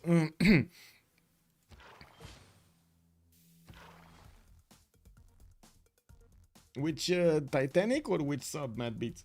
One Rome will lose MD chops. I don't. Well, they will lose diplomacy. I don't know if they're gonna lose it quickly enough. Looking at the overall tab, we do have Kyber with only 4 out of 20, and of course, nobody actually did manage to get the upgrade, the great wonders for those points, for the diplo points. We do need to see how Daniel is going to manage to chew through the Cree units. We do have the French Guard Imperials covering the land towards Gran Colombia, and this is where the goal needs to go. I would imagine Gran Colombia here really needs to start upgrading his units. He doesn't have his unit out now, not the Llaneros upgrade. He doesn't have it. He wants to build a few more courses from his cities before he's going to get those going to upgrade in the northeast. And while France did start to move his horses in front of these Guard Imperials, you can see he's taking out the scouts of Gran Colombia, not allowing him to have vision over what's going on. There are only 1, 2, 3, 4, 5, 6, 7 of these Guard Imperials on the way. It doesn't seem like it's going to be that much, to be honest. It doesn't, honestly, it doesn't seem like 80 strength Guard Imperials. The Llaneros should have this. They should really have this. There's no general also either for the Historia. He's getting an encampment training project next turn, and by the looks of it, he's going to need a lot more. He's going to probably need another 3 projects if he wants to get this, or at least 2 projects if he wants to get this in good enough time.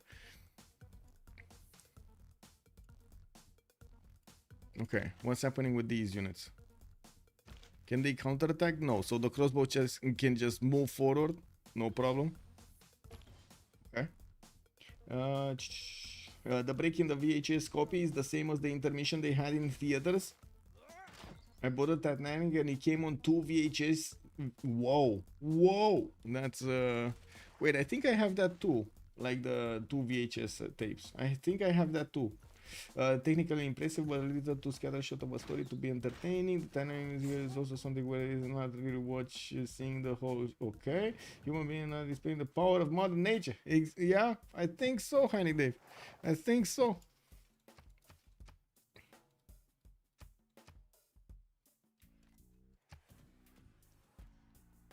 And human beings pushing buttons they shouldn't be pushing. I mean, I guess that's just human nature, huh? Isn't it? Trying to push to the limits and see what breaks. Indo converted in any cities into his religion?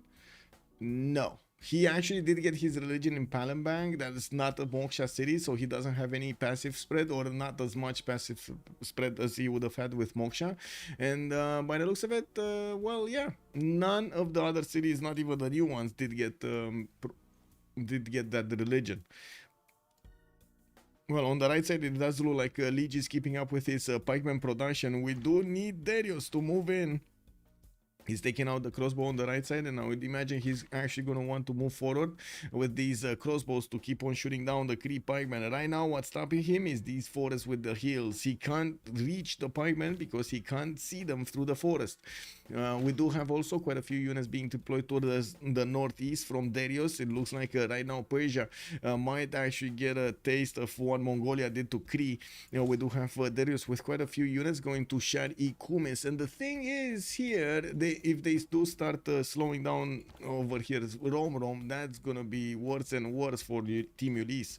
On the left side, we do need to see if the Historia is gonna manage to punch through the Corsair line, and of course this line of defense. We do have Amina as a great general being recruited in the city of Lyon. Looks like they did manage to get it, which is going to be very important to have that extra +5 on these Guard Imperials to manage to actually punch through the Grand Colombian defense.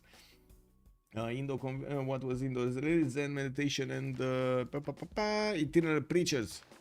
That was kind of a waste of a second belief. He just believes in leaving them independent. Okay. So the religion was basically for Erascor? Yes. Yeah. Yeah. Odd flex. Yeah. Is there oligarchy legacy on France?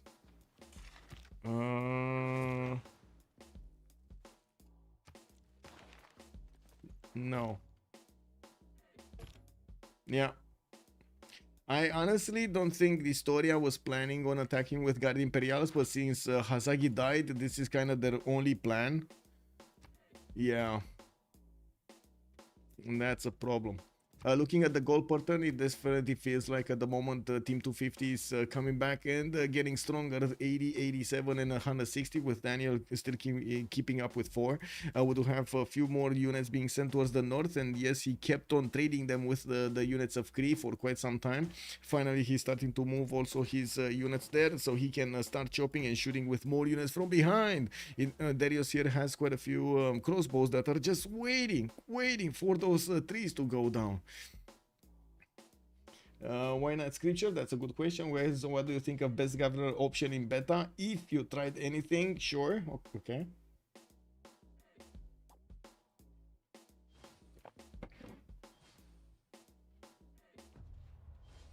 Did I actually take out that thing? Oh my god, it's still here.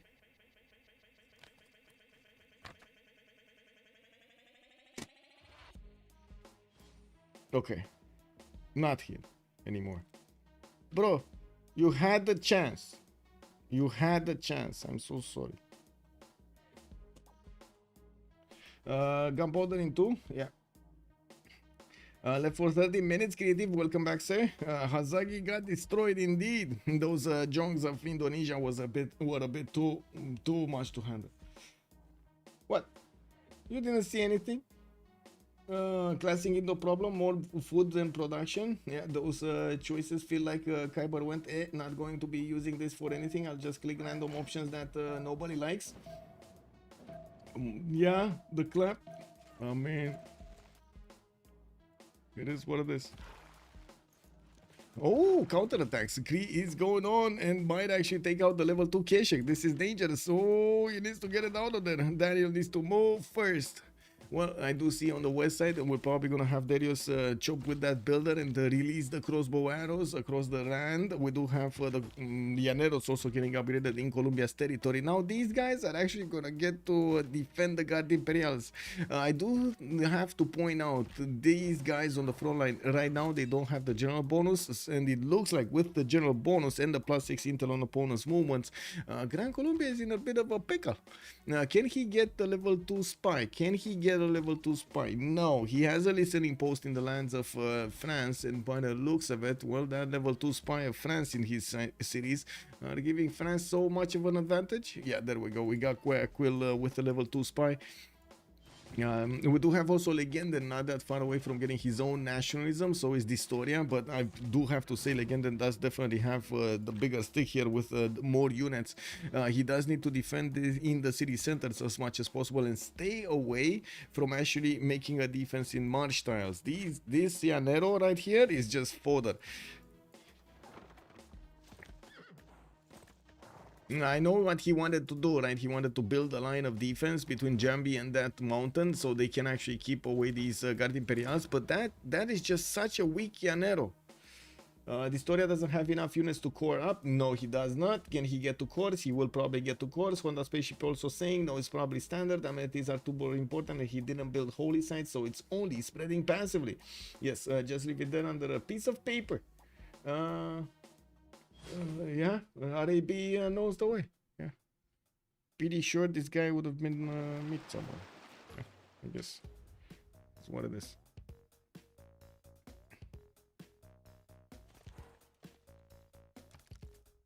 Yeah.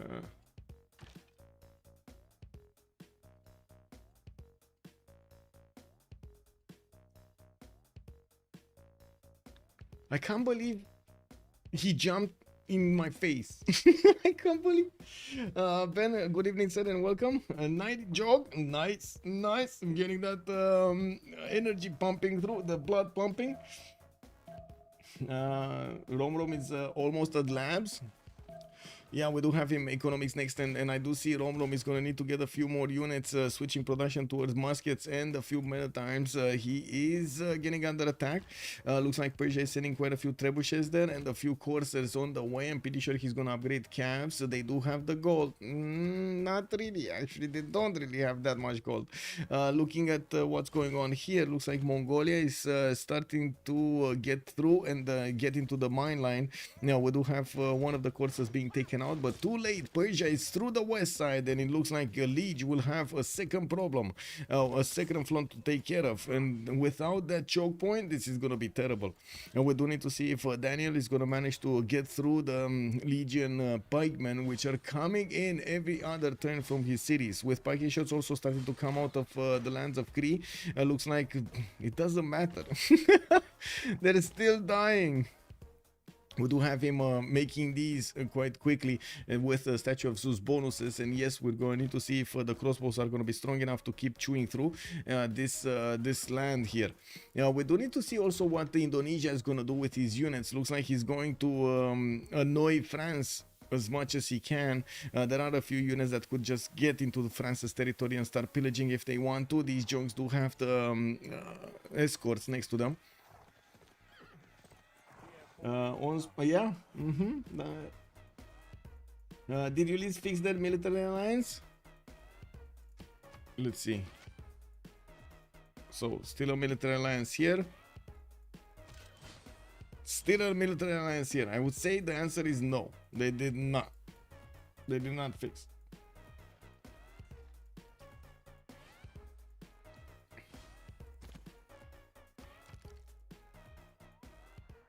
Who has the city-states? We got Geneva, Rome, Khyber, Hattusa. So one science city-state for each. Fez got taken out early here.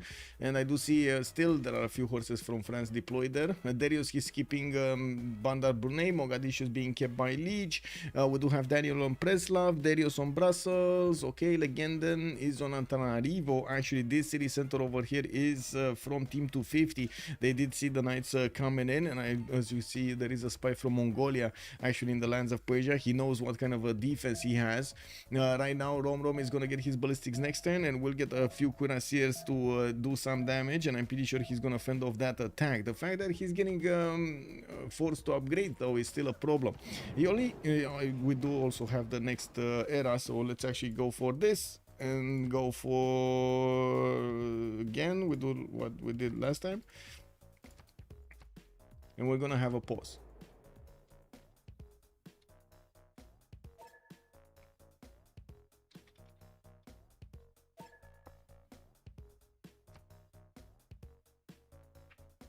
Okay, so we're gonna have a pause of 2 minutes.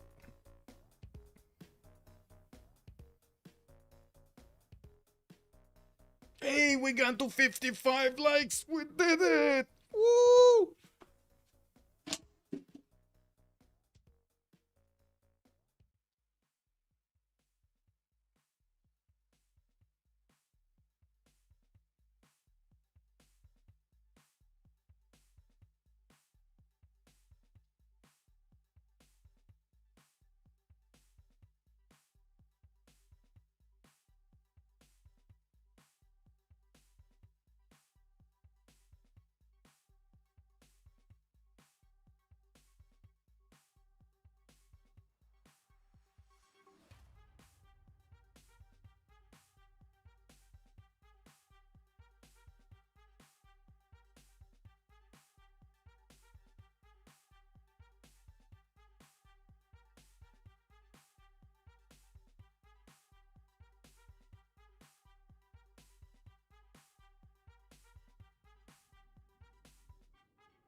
Well, spies coming out also from Persia, and it looks like we do have caps upgraded from Darius. That means he's gonna have the same strength units, or almost same strength, same tech units, I guess. of Persia with his ballistics a little bit earlier, but it shouldn't make a difference. We do have a few more universities coming in. I do have to point out the only one with a lot of big signs is Rom right now. We do have Legenden on 160, Darius 120, and Kyber is 170. While Liege next to Rom is doing his very best to stop Mongolia from pushing through. Looks like we do need to see Mongolia getting some stronger units going, and with only 55 signs, it's taking him a very long time, but he did manage to get to Cavs. That will be a stronger unit that will be strong enough to actually go through the parking shot line. And we're gonna need to see also Persia starting to keep on moving forward from Aktakakup. Persia is getting cartography next turn. Okay. And I do see he's getting spied on by also Kree. On the western side, do we have any movement? Hey, we got a breach. One guard Imperial. Whoa. That's a lot of damage. That is a lot of damage. That is Dystoria in a Dark Age. Yeah, that is Dystoria in a Dark Age with Guard Imperials, +6 intel on opponent's movements, +5 military, +5 combat strength from the same continent, the general oligarchy. Oh my god. Wait, he actually switched back in oligarchy? He actually switched back in oligarchy. Well, he never was in oligarchy, so he switched into oligarchy from monarchy. Now this is a strong unit. This is one we see usually on the Guard Imperial.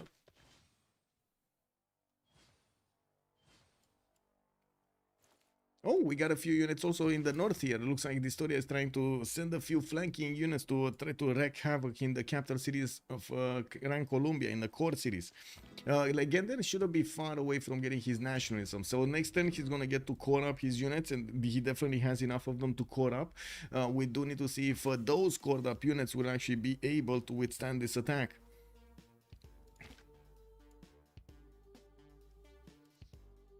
Game lives for community modes for a long time. Varex is just I don't think they're ignoring multiplayer. I don't think they want to develop it as in Civ6 because it just requires basically changing the whole game. That's a lot of work, money, time, resources spent, and so on. And at the same time, I'm pretty sure they're watching what's going on with the multiplayer community. They're watching the environment that it's right now evolving, and it's constantly evolving in the gaming scene.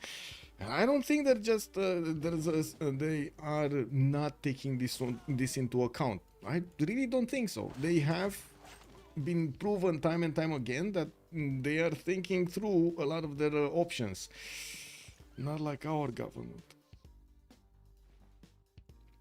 Looking at what's going on here, we got Mongolia actually starting to upgrade his cabs, and he does have a serious amount of them. We're going to need to see if he's actually going to get to Bonk cities here. It looks like right now, of course, with the World Congress changed, it can actually build walls. Production is +50. We got marbles, no amenities. Looks like Itarja is also going to get a 2 diplo point advantage. Well, that means they did manage to get him to 9 out of 20. So Statue of Liberty can be built. By the time actually Nader Shah gets to him, he might... I'm pretty sure Indonesia is just gonna get... Wait, he can't get... he needs to get a holy site from Palembang, and he doesn't have a forest. No! Where Mahabodhi? Mahabodhi. No Mahabodhi over here. Luki has joined the round table. Luki, thank you so much for the follow, sir, and welcome. So the hope is Civ7 will be more multiplayer help friendly. Exactly, MD Chops. There you go. There you go. I mean, right? We need it, and I do have to point out, usually you kind of need to prove the usefulness of a thing before you start doing the thing. So, you know, we kind of proved the usefulness of competitive, or we're constantly proving the usefulness of a competitive multiplayer community, and I believe that will stick. That will be quite important, right? You have no faith. I mean, that's different, right? It's 5axis and 2K. Okay. I don't think 2K is that bad as people like to think. I've seen multiple opinions, and I don't think they're that. Anyway, it is what it is. I guess maybe you guys know more information than me. I have seen some stuff, but not nearly as, how to say, not nearly as bad as I've seen at on other studios that did manage to thrive. So I don't know. He needs Holy Site, Shrine, and Temple. Yes, that's gonna be a long time until he actually gets Mahabodhi. And he needs to place the Holy Site next to a forest. So again, a bit of an issue there. He needs to get one. And also in the city that he has a religion. And guess what? He doesn't have a religion, right? So only Palembang, he does only have the religion in Palembang.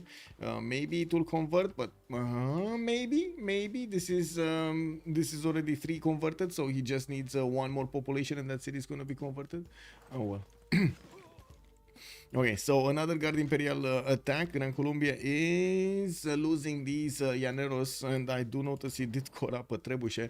I'm pretty sure he will need to core this up, and by the looks of it, this Llanero is still not strong enough. That is a problem.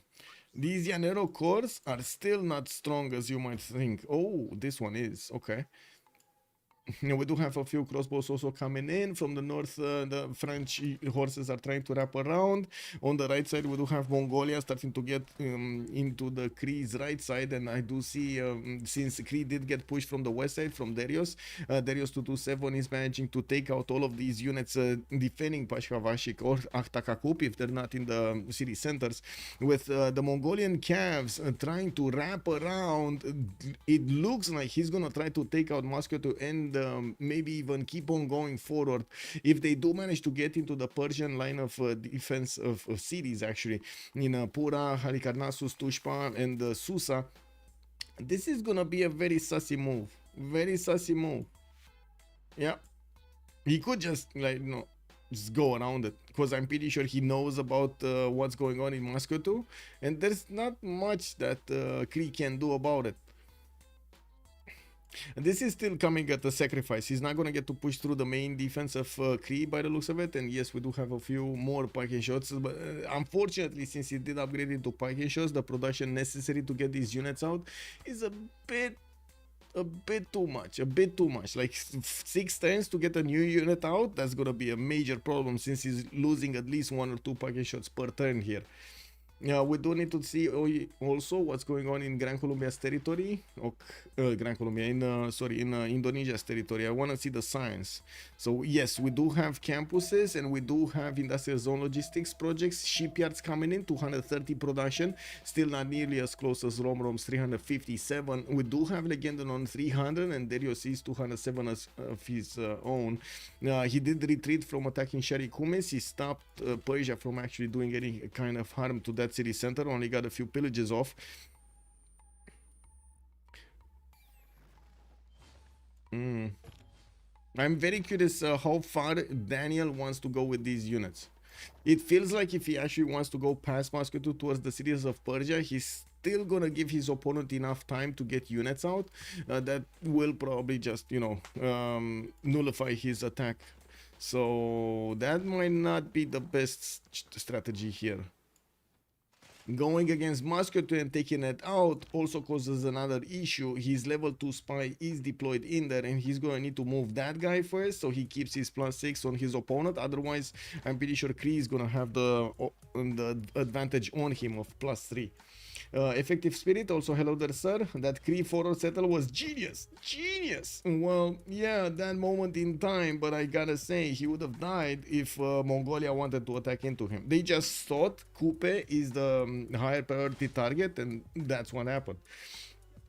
Persia will attack with tanks soon because keep paying for games that are bad, because people keep, yeah, esports is worth more and put out I'm not sure if I follow the question, the statement. Esports is worth more and put out the worst games? Because keeping, okay, okay.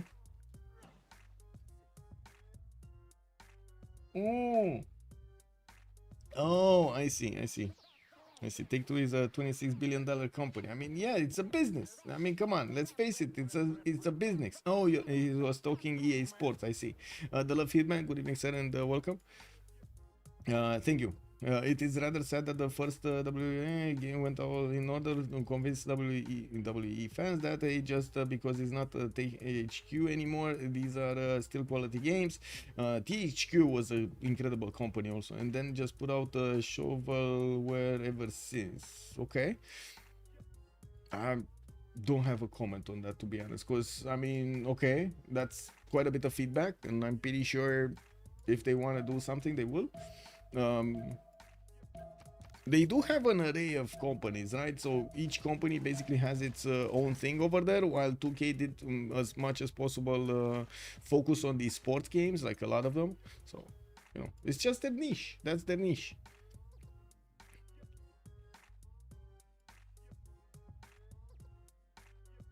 Okay, Guard Imperials, France is still not entering the borders of Colombia and breaking him down entirely.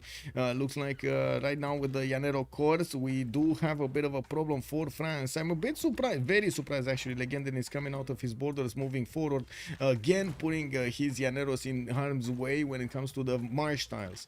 France is gonna go back. Looks like Indonesia also gonna get a few privateers next to the city of Paris, and I do notice at the moment Historia did put a few units to fend off attacks here on this coast. We do have the calves of Daniel actually getting to the southeast of Moscow, and I do see Persia is starting to get a few cuirassiers of his own towards the southeast there. Did they see Geneva?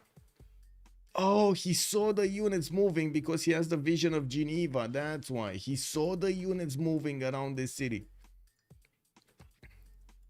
I don't see the vision though. Anyway, probably team vision or something. We do need to take a look if Mongolia is going to keep chewing. Not really. These Paikishos looks like they have managed to stop the attack. If of course we didn't have any more calves being sent on the front line to help these Kesheks do the final damage. He couldn't keep up. Now he's going to get his other calves going, and I do see another spy coming out from Karakorum. That would be his third one if I'm not mistaken. I'm pretty sure he had a spy. There we go. It's in Persia's territories, getting some gold. Yeah, I mean, the guy is making some gold, you know. And we do have some spies also in the city of Sparta here. I heard the XB series and PS5 versions of Fight Forever are quality experiences. What are those? The Age of Wonders THQ game is awesome. That's it, right? Age AEW. I don't know what AEW. Give me a second. I don't think it's Age. Is it Age of Wonders? I don't think it's Age of Wonders. AEW. Oh, AEW Fight Forever. This one. Okay. I'm gonna look it up because I don't know it, to be honest. I don't know this one. I knew the other ones. Give me a second. Didn't THQ do? Give me a second. All games. What did I see from them? No, this is THQ Nordic. This is another company. Didn't they do some form of driving simulators, like in the 2000s or something? The blow up destroyer here. No, Red Faction. I played the Red Faction also. Found it a bit hilarious, but it didn't work properly. No, I don't see the. Unfortunately, I don't see the names, the list of games they put out. Not all of them. Alij will also die soon. Other Persia is attacking. Yeah, we do have camps coming out from Darius, but he's gonna have a bit of time until he gets there. We do need to see if Kree is gonna get to stop these units of Mongolia from getting into Moscow. I would imagine the Kree, the calves of Mongolia might just want to wrap around the city of Moscow and take it out immediately. While I'm pretty sure if they do see the packet shots, they're going to realize they can't actually get to the Persian defense. There is, I guess, you know, a significant chance that they're seeing this happening. Khyber does have a spy in the city of Susa, so I'm pretty sure he's relaying the information to Daniel that, hey, you actually have some defenders there. You might not want to go there. This map has hard borders. Yes, sir. I don't know what to enter here. Good evening, sir, and welcome. Leech will die. Oh, okay, I don't know who is Malm. Malm is the observer. He is very well-known streamer for the French community. Give me a second. I can shout him out so you can actually see. He's streaming right now and he's commenting for the French community. Taking that city will slow them down. There is level 2 spy in that city. Do they discuss?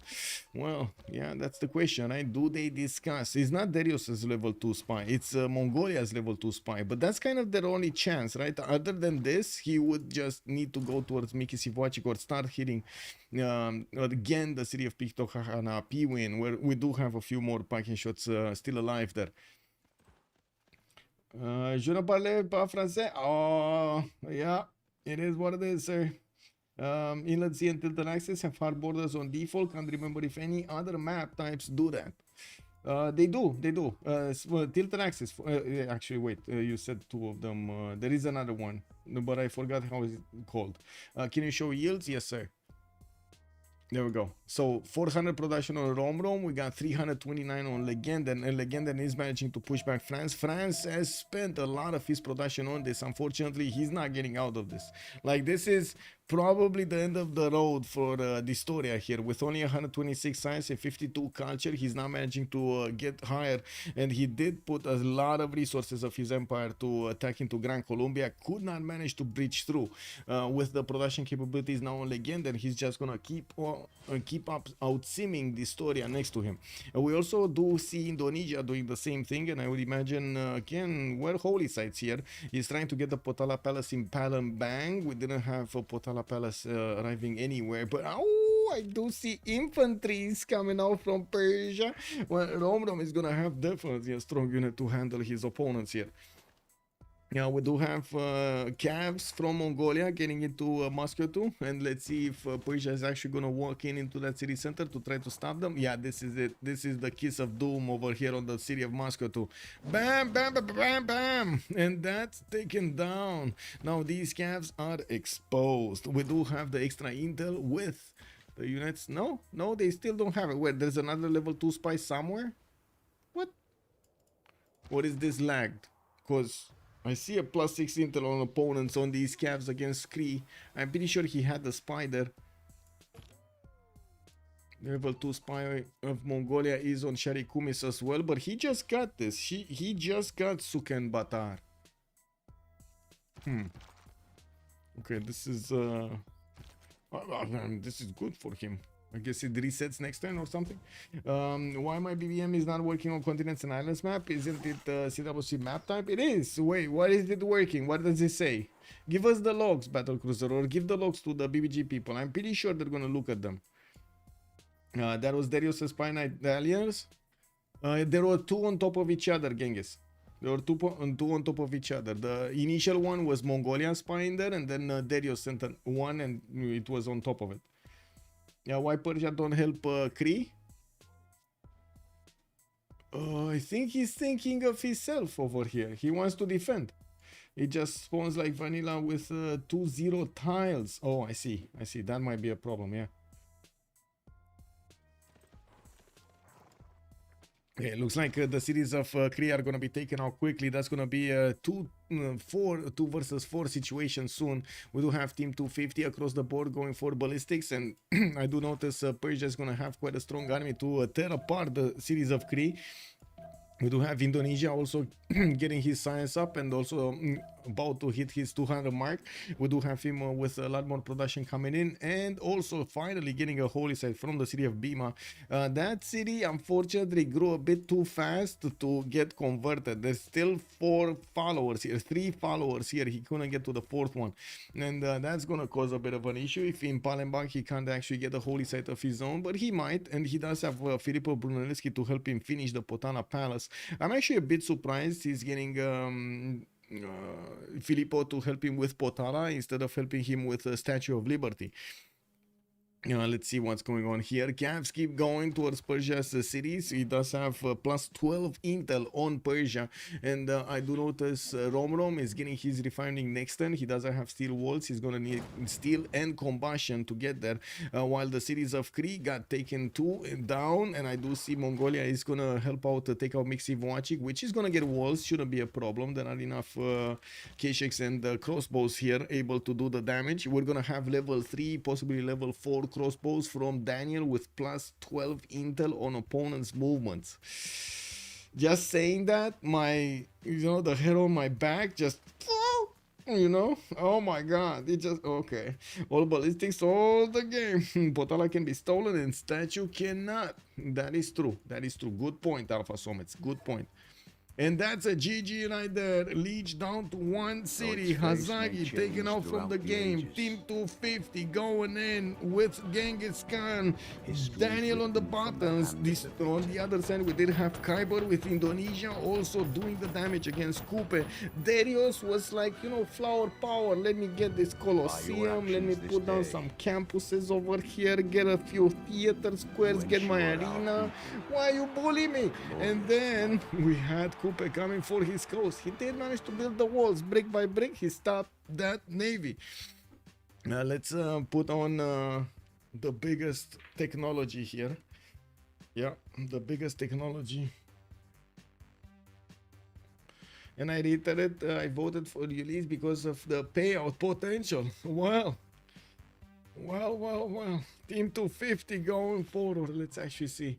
Well, this is the best of 3, so I'm pretty sure they're gonna have the chance of coming back in the next one. Let's see if we got some post-game chatters here. Whoa. One sec.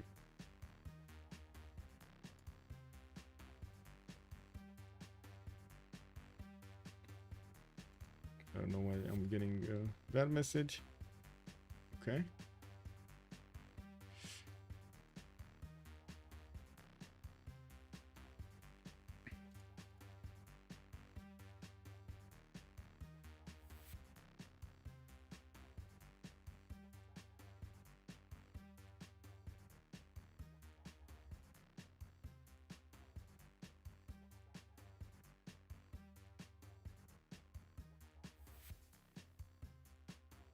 We're just waiting to see if they do go for the debrief or not. Just waiting. 66 around the Gavron Plaza. Very nice, very nice. That's what I would say to save face. KW, Nisandro for the great comeback. They need to pull out the secret weapon. Yeah, what is the secret weapon? I did ask earlier. You guys didn't respond. What is the secret weapon? What is he doing? No, they might not come up for a post-game chat.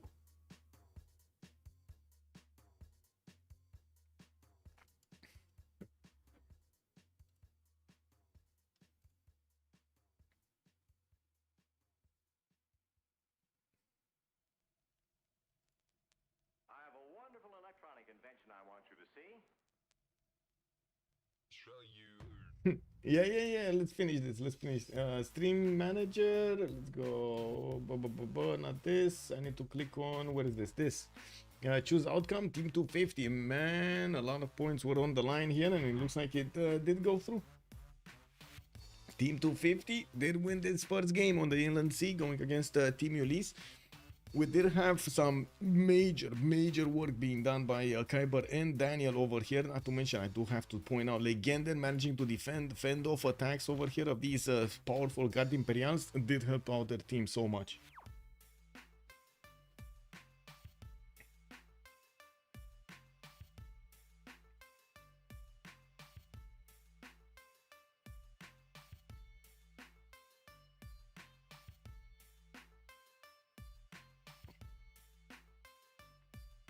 I think they totally forgot post game.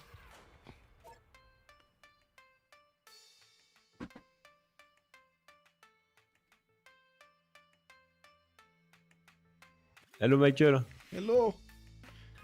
Bonsoir. GG Michael, good game. Yeah, GG Mal. Yeah. Let's go. Did you enjoy the game? I did. I mean, who wouldn't, right? Who wouldn't? I was quite curious from the beginning how they're gonna deal with Mongolia over there. Kree exactly how he's gonna deal with him. Well, Ledge did some strategic things to defend Mongolia. Yeah. But in the end, he exploded. I think they should deny Terracotta.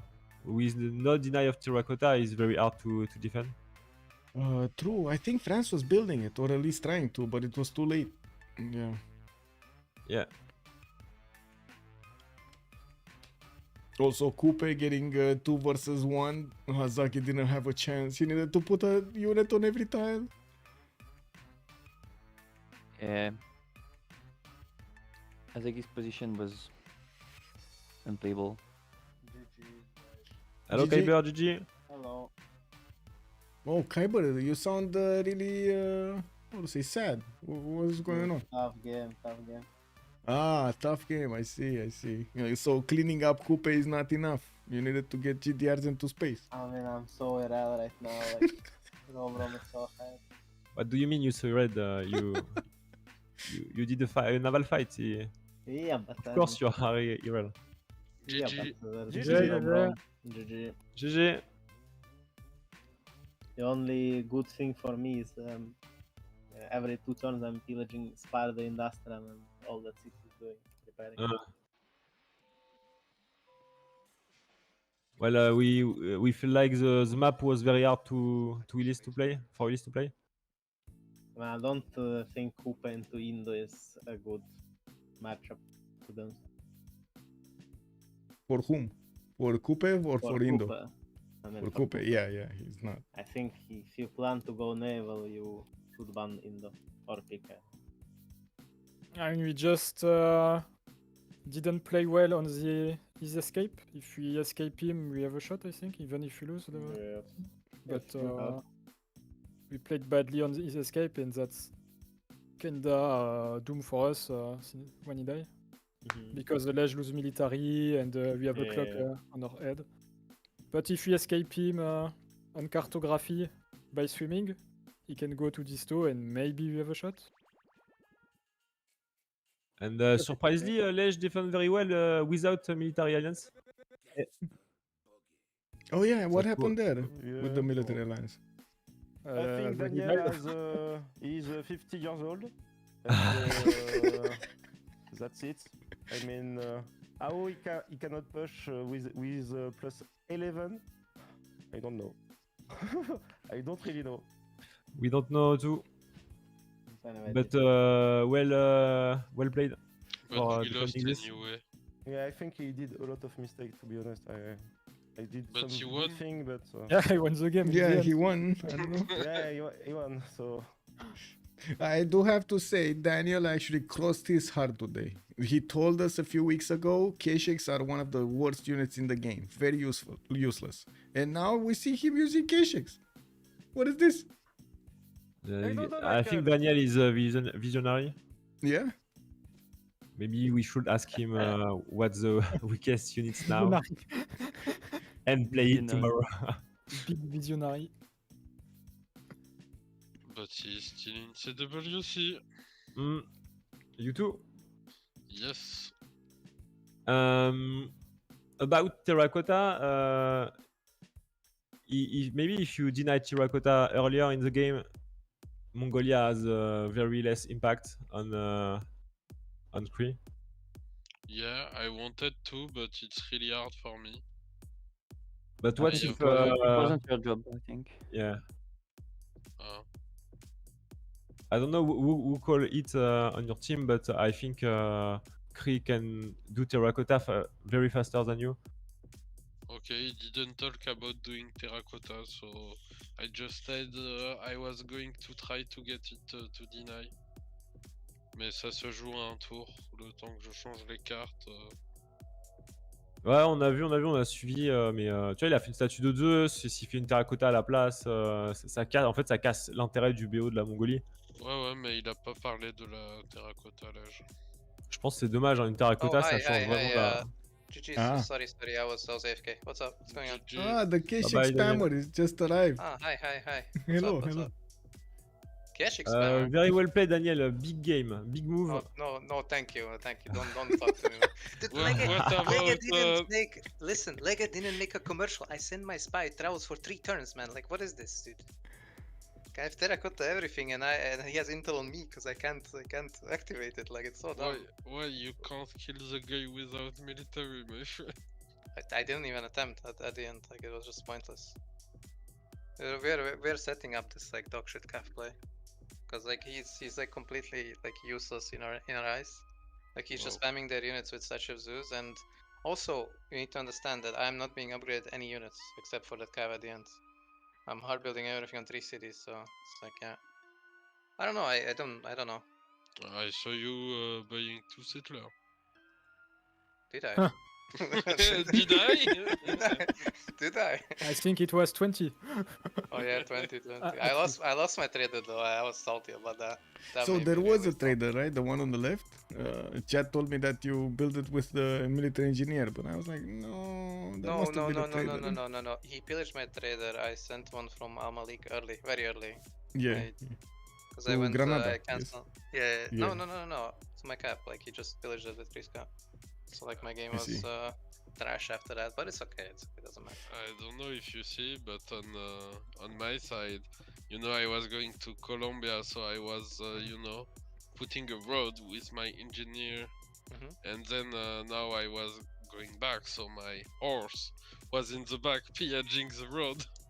Oh my god! Yeah, at the bottom of the train of Imperial Guard, you know. Yeah, I see. Because we didn't have that much gold, so I couldn't upgrade the guard to be relevant there. Trust me, this though, we had the same issue. No gold whatsoever, dude. And then you know, the Cyrus thing happened, and holy shit, man. All the gold, man, all the gold. But yeah, it was a hard game. I mean, Ulyss is always an interesting map, right? No. Nope. Yeah. Okay. Okay, not It's interesting. fucking dog shit map RNG. I mean, you kind of play chicken letting it in, you know? But anyway, see you on Friday, I think, or Thursday, I don't know. Bye bye. That's Wednesday or Sunday, to tell me. Oh, Wednesday. Oh, evening.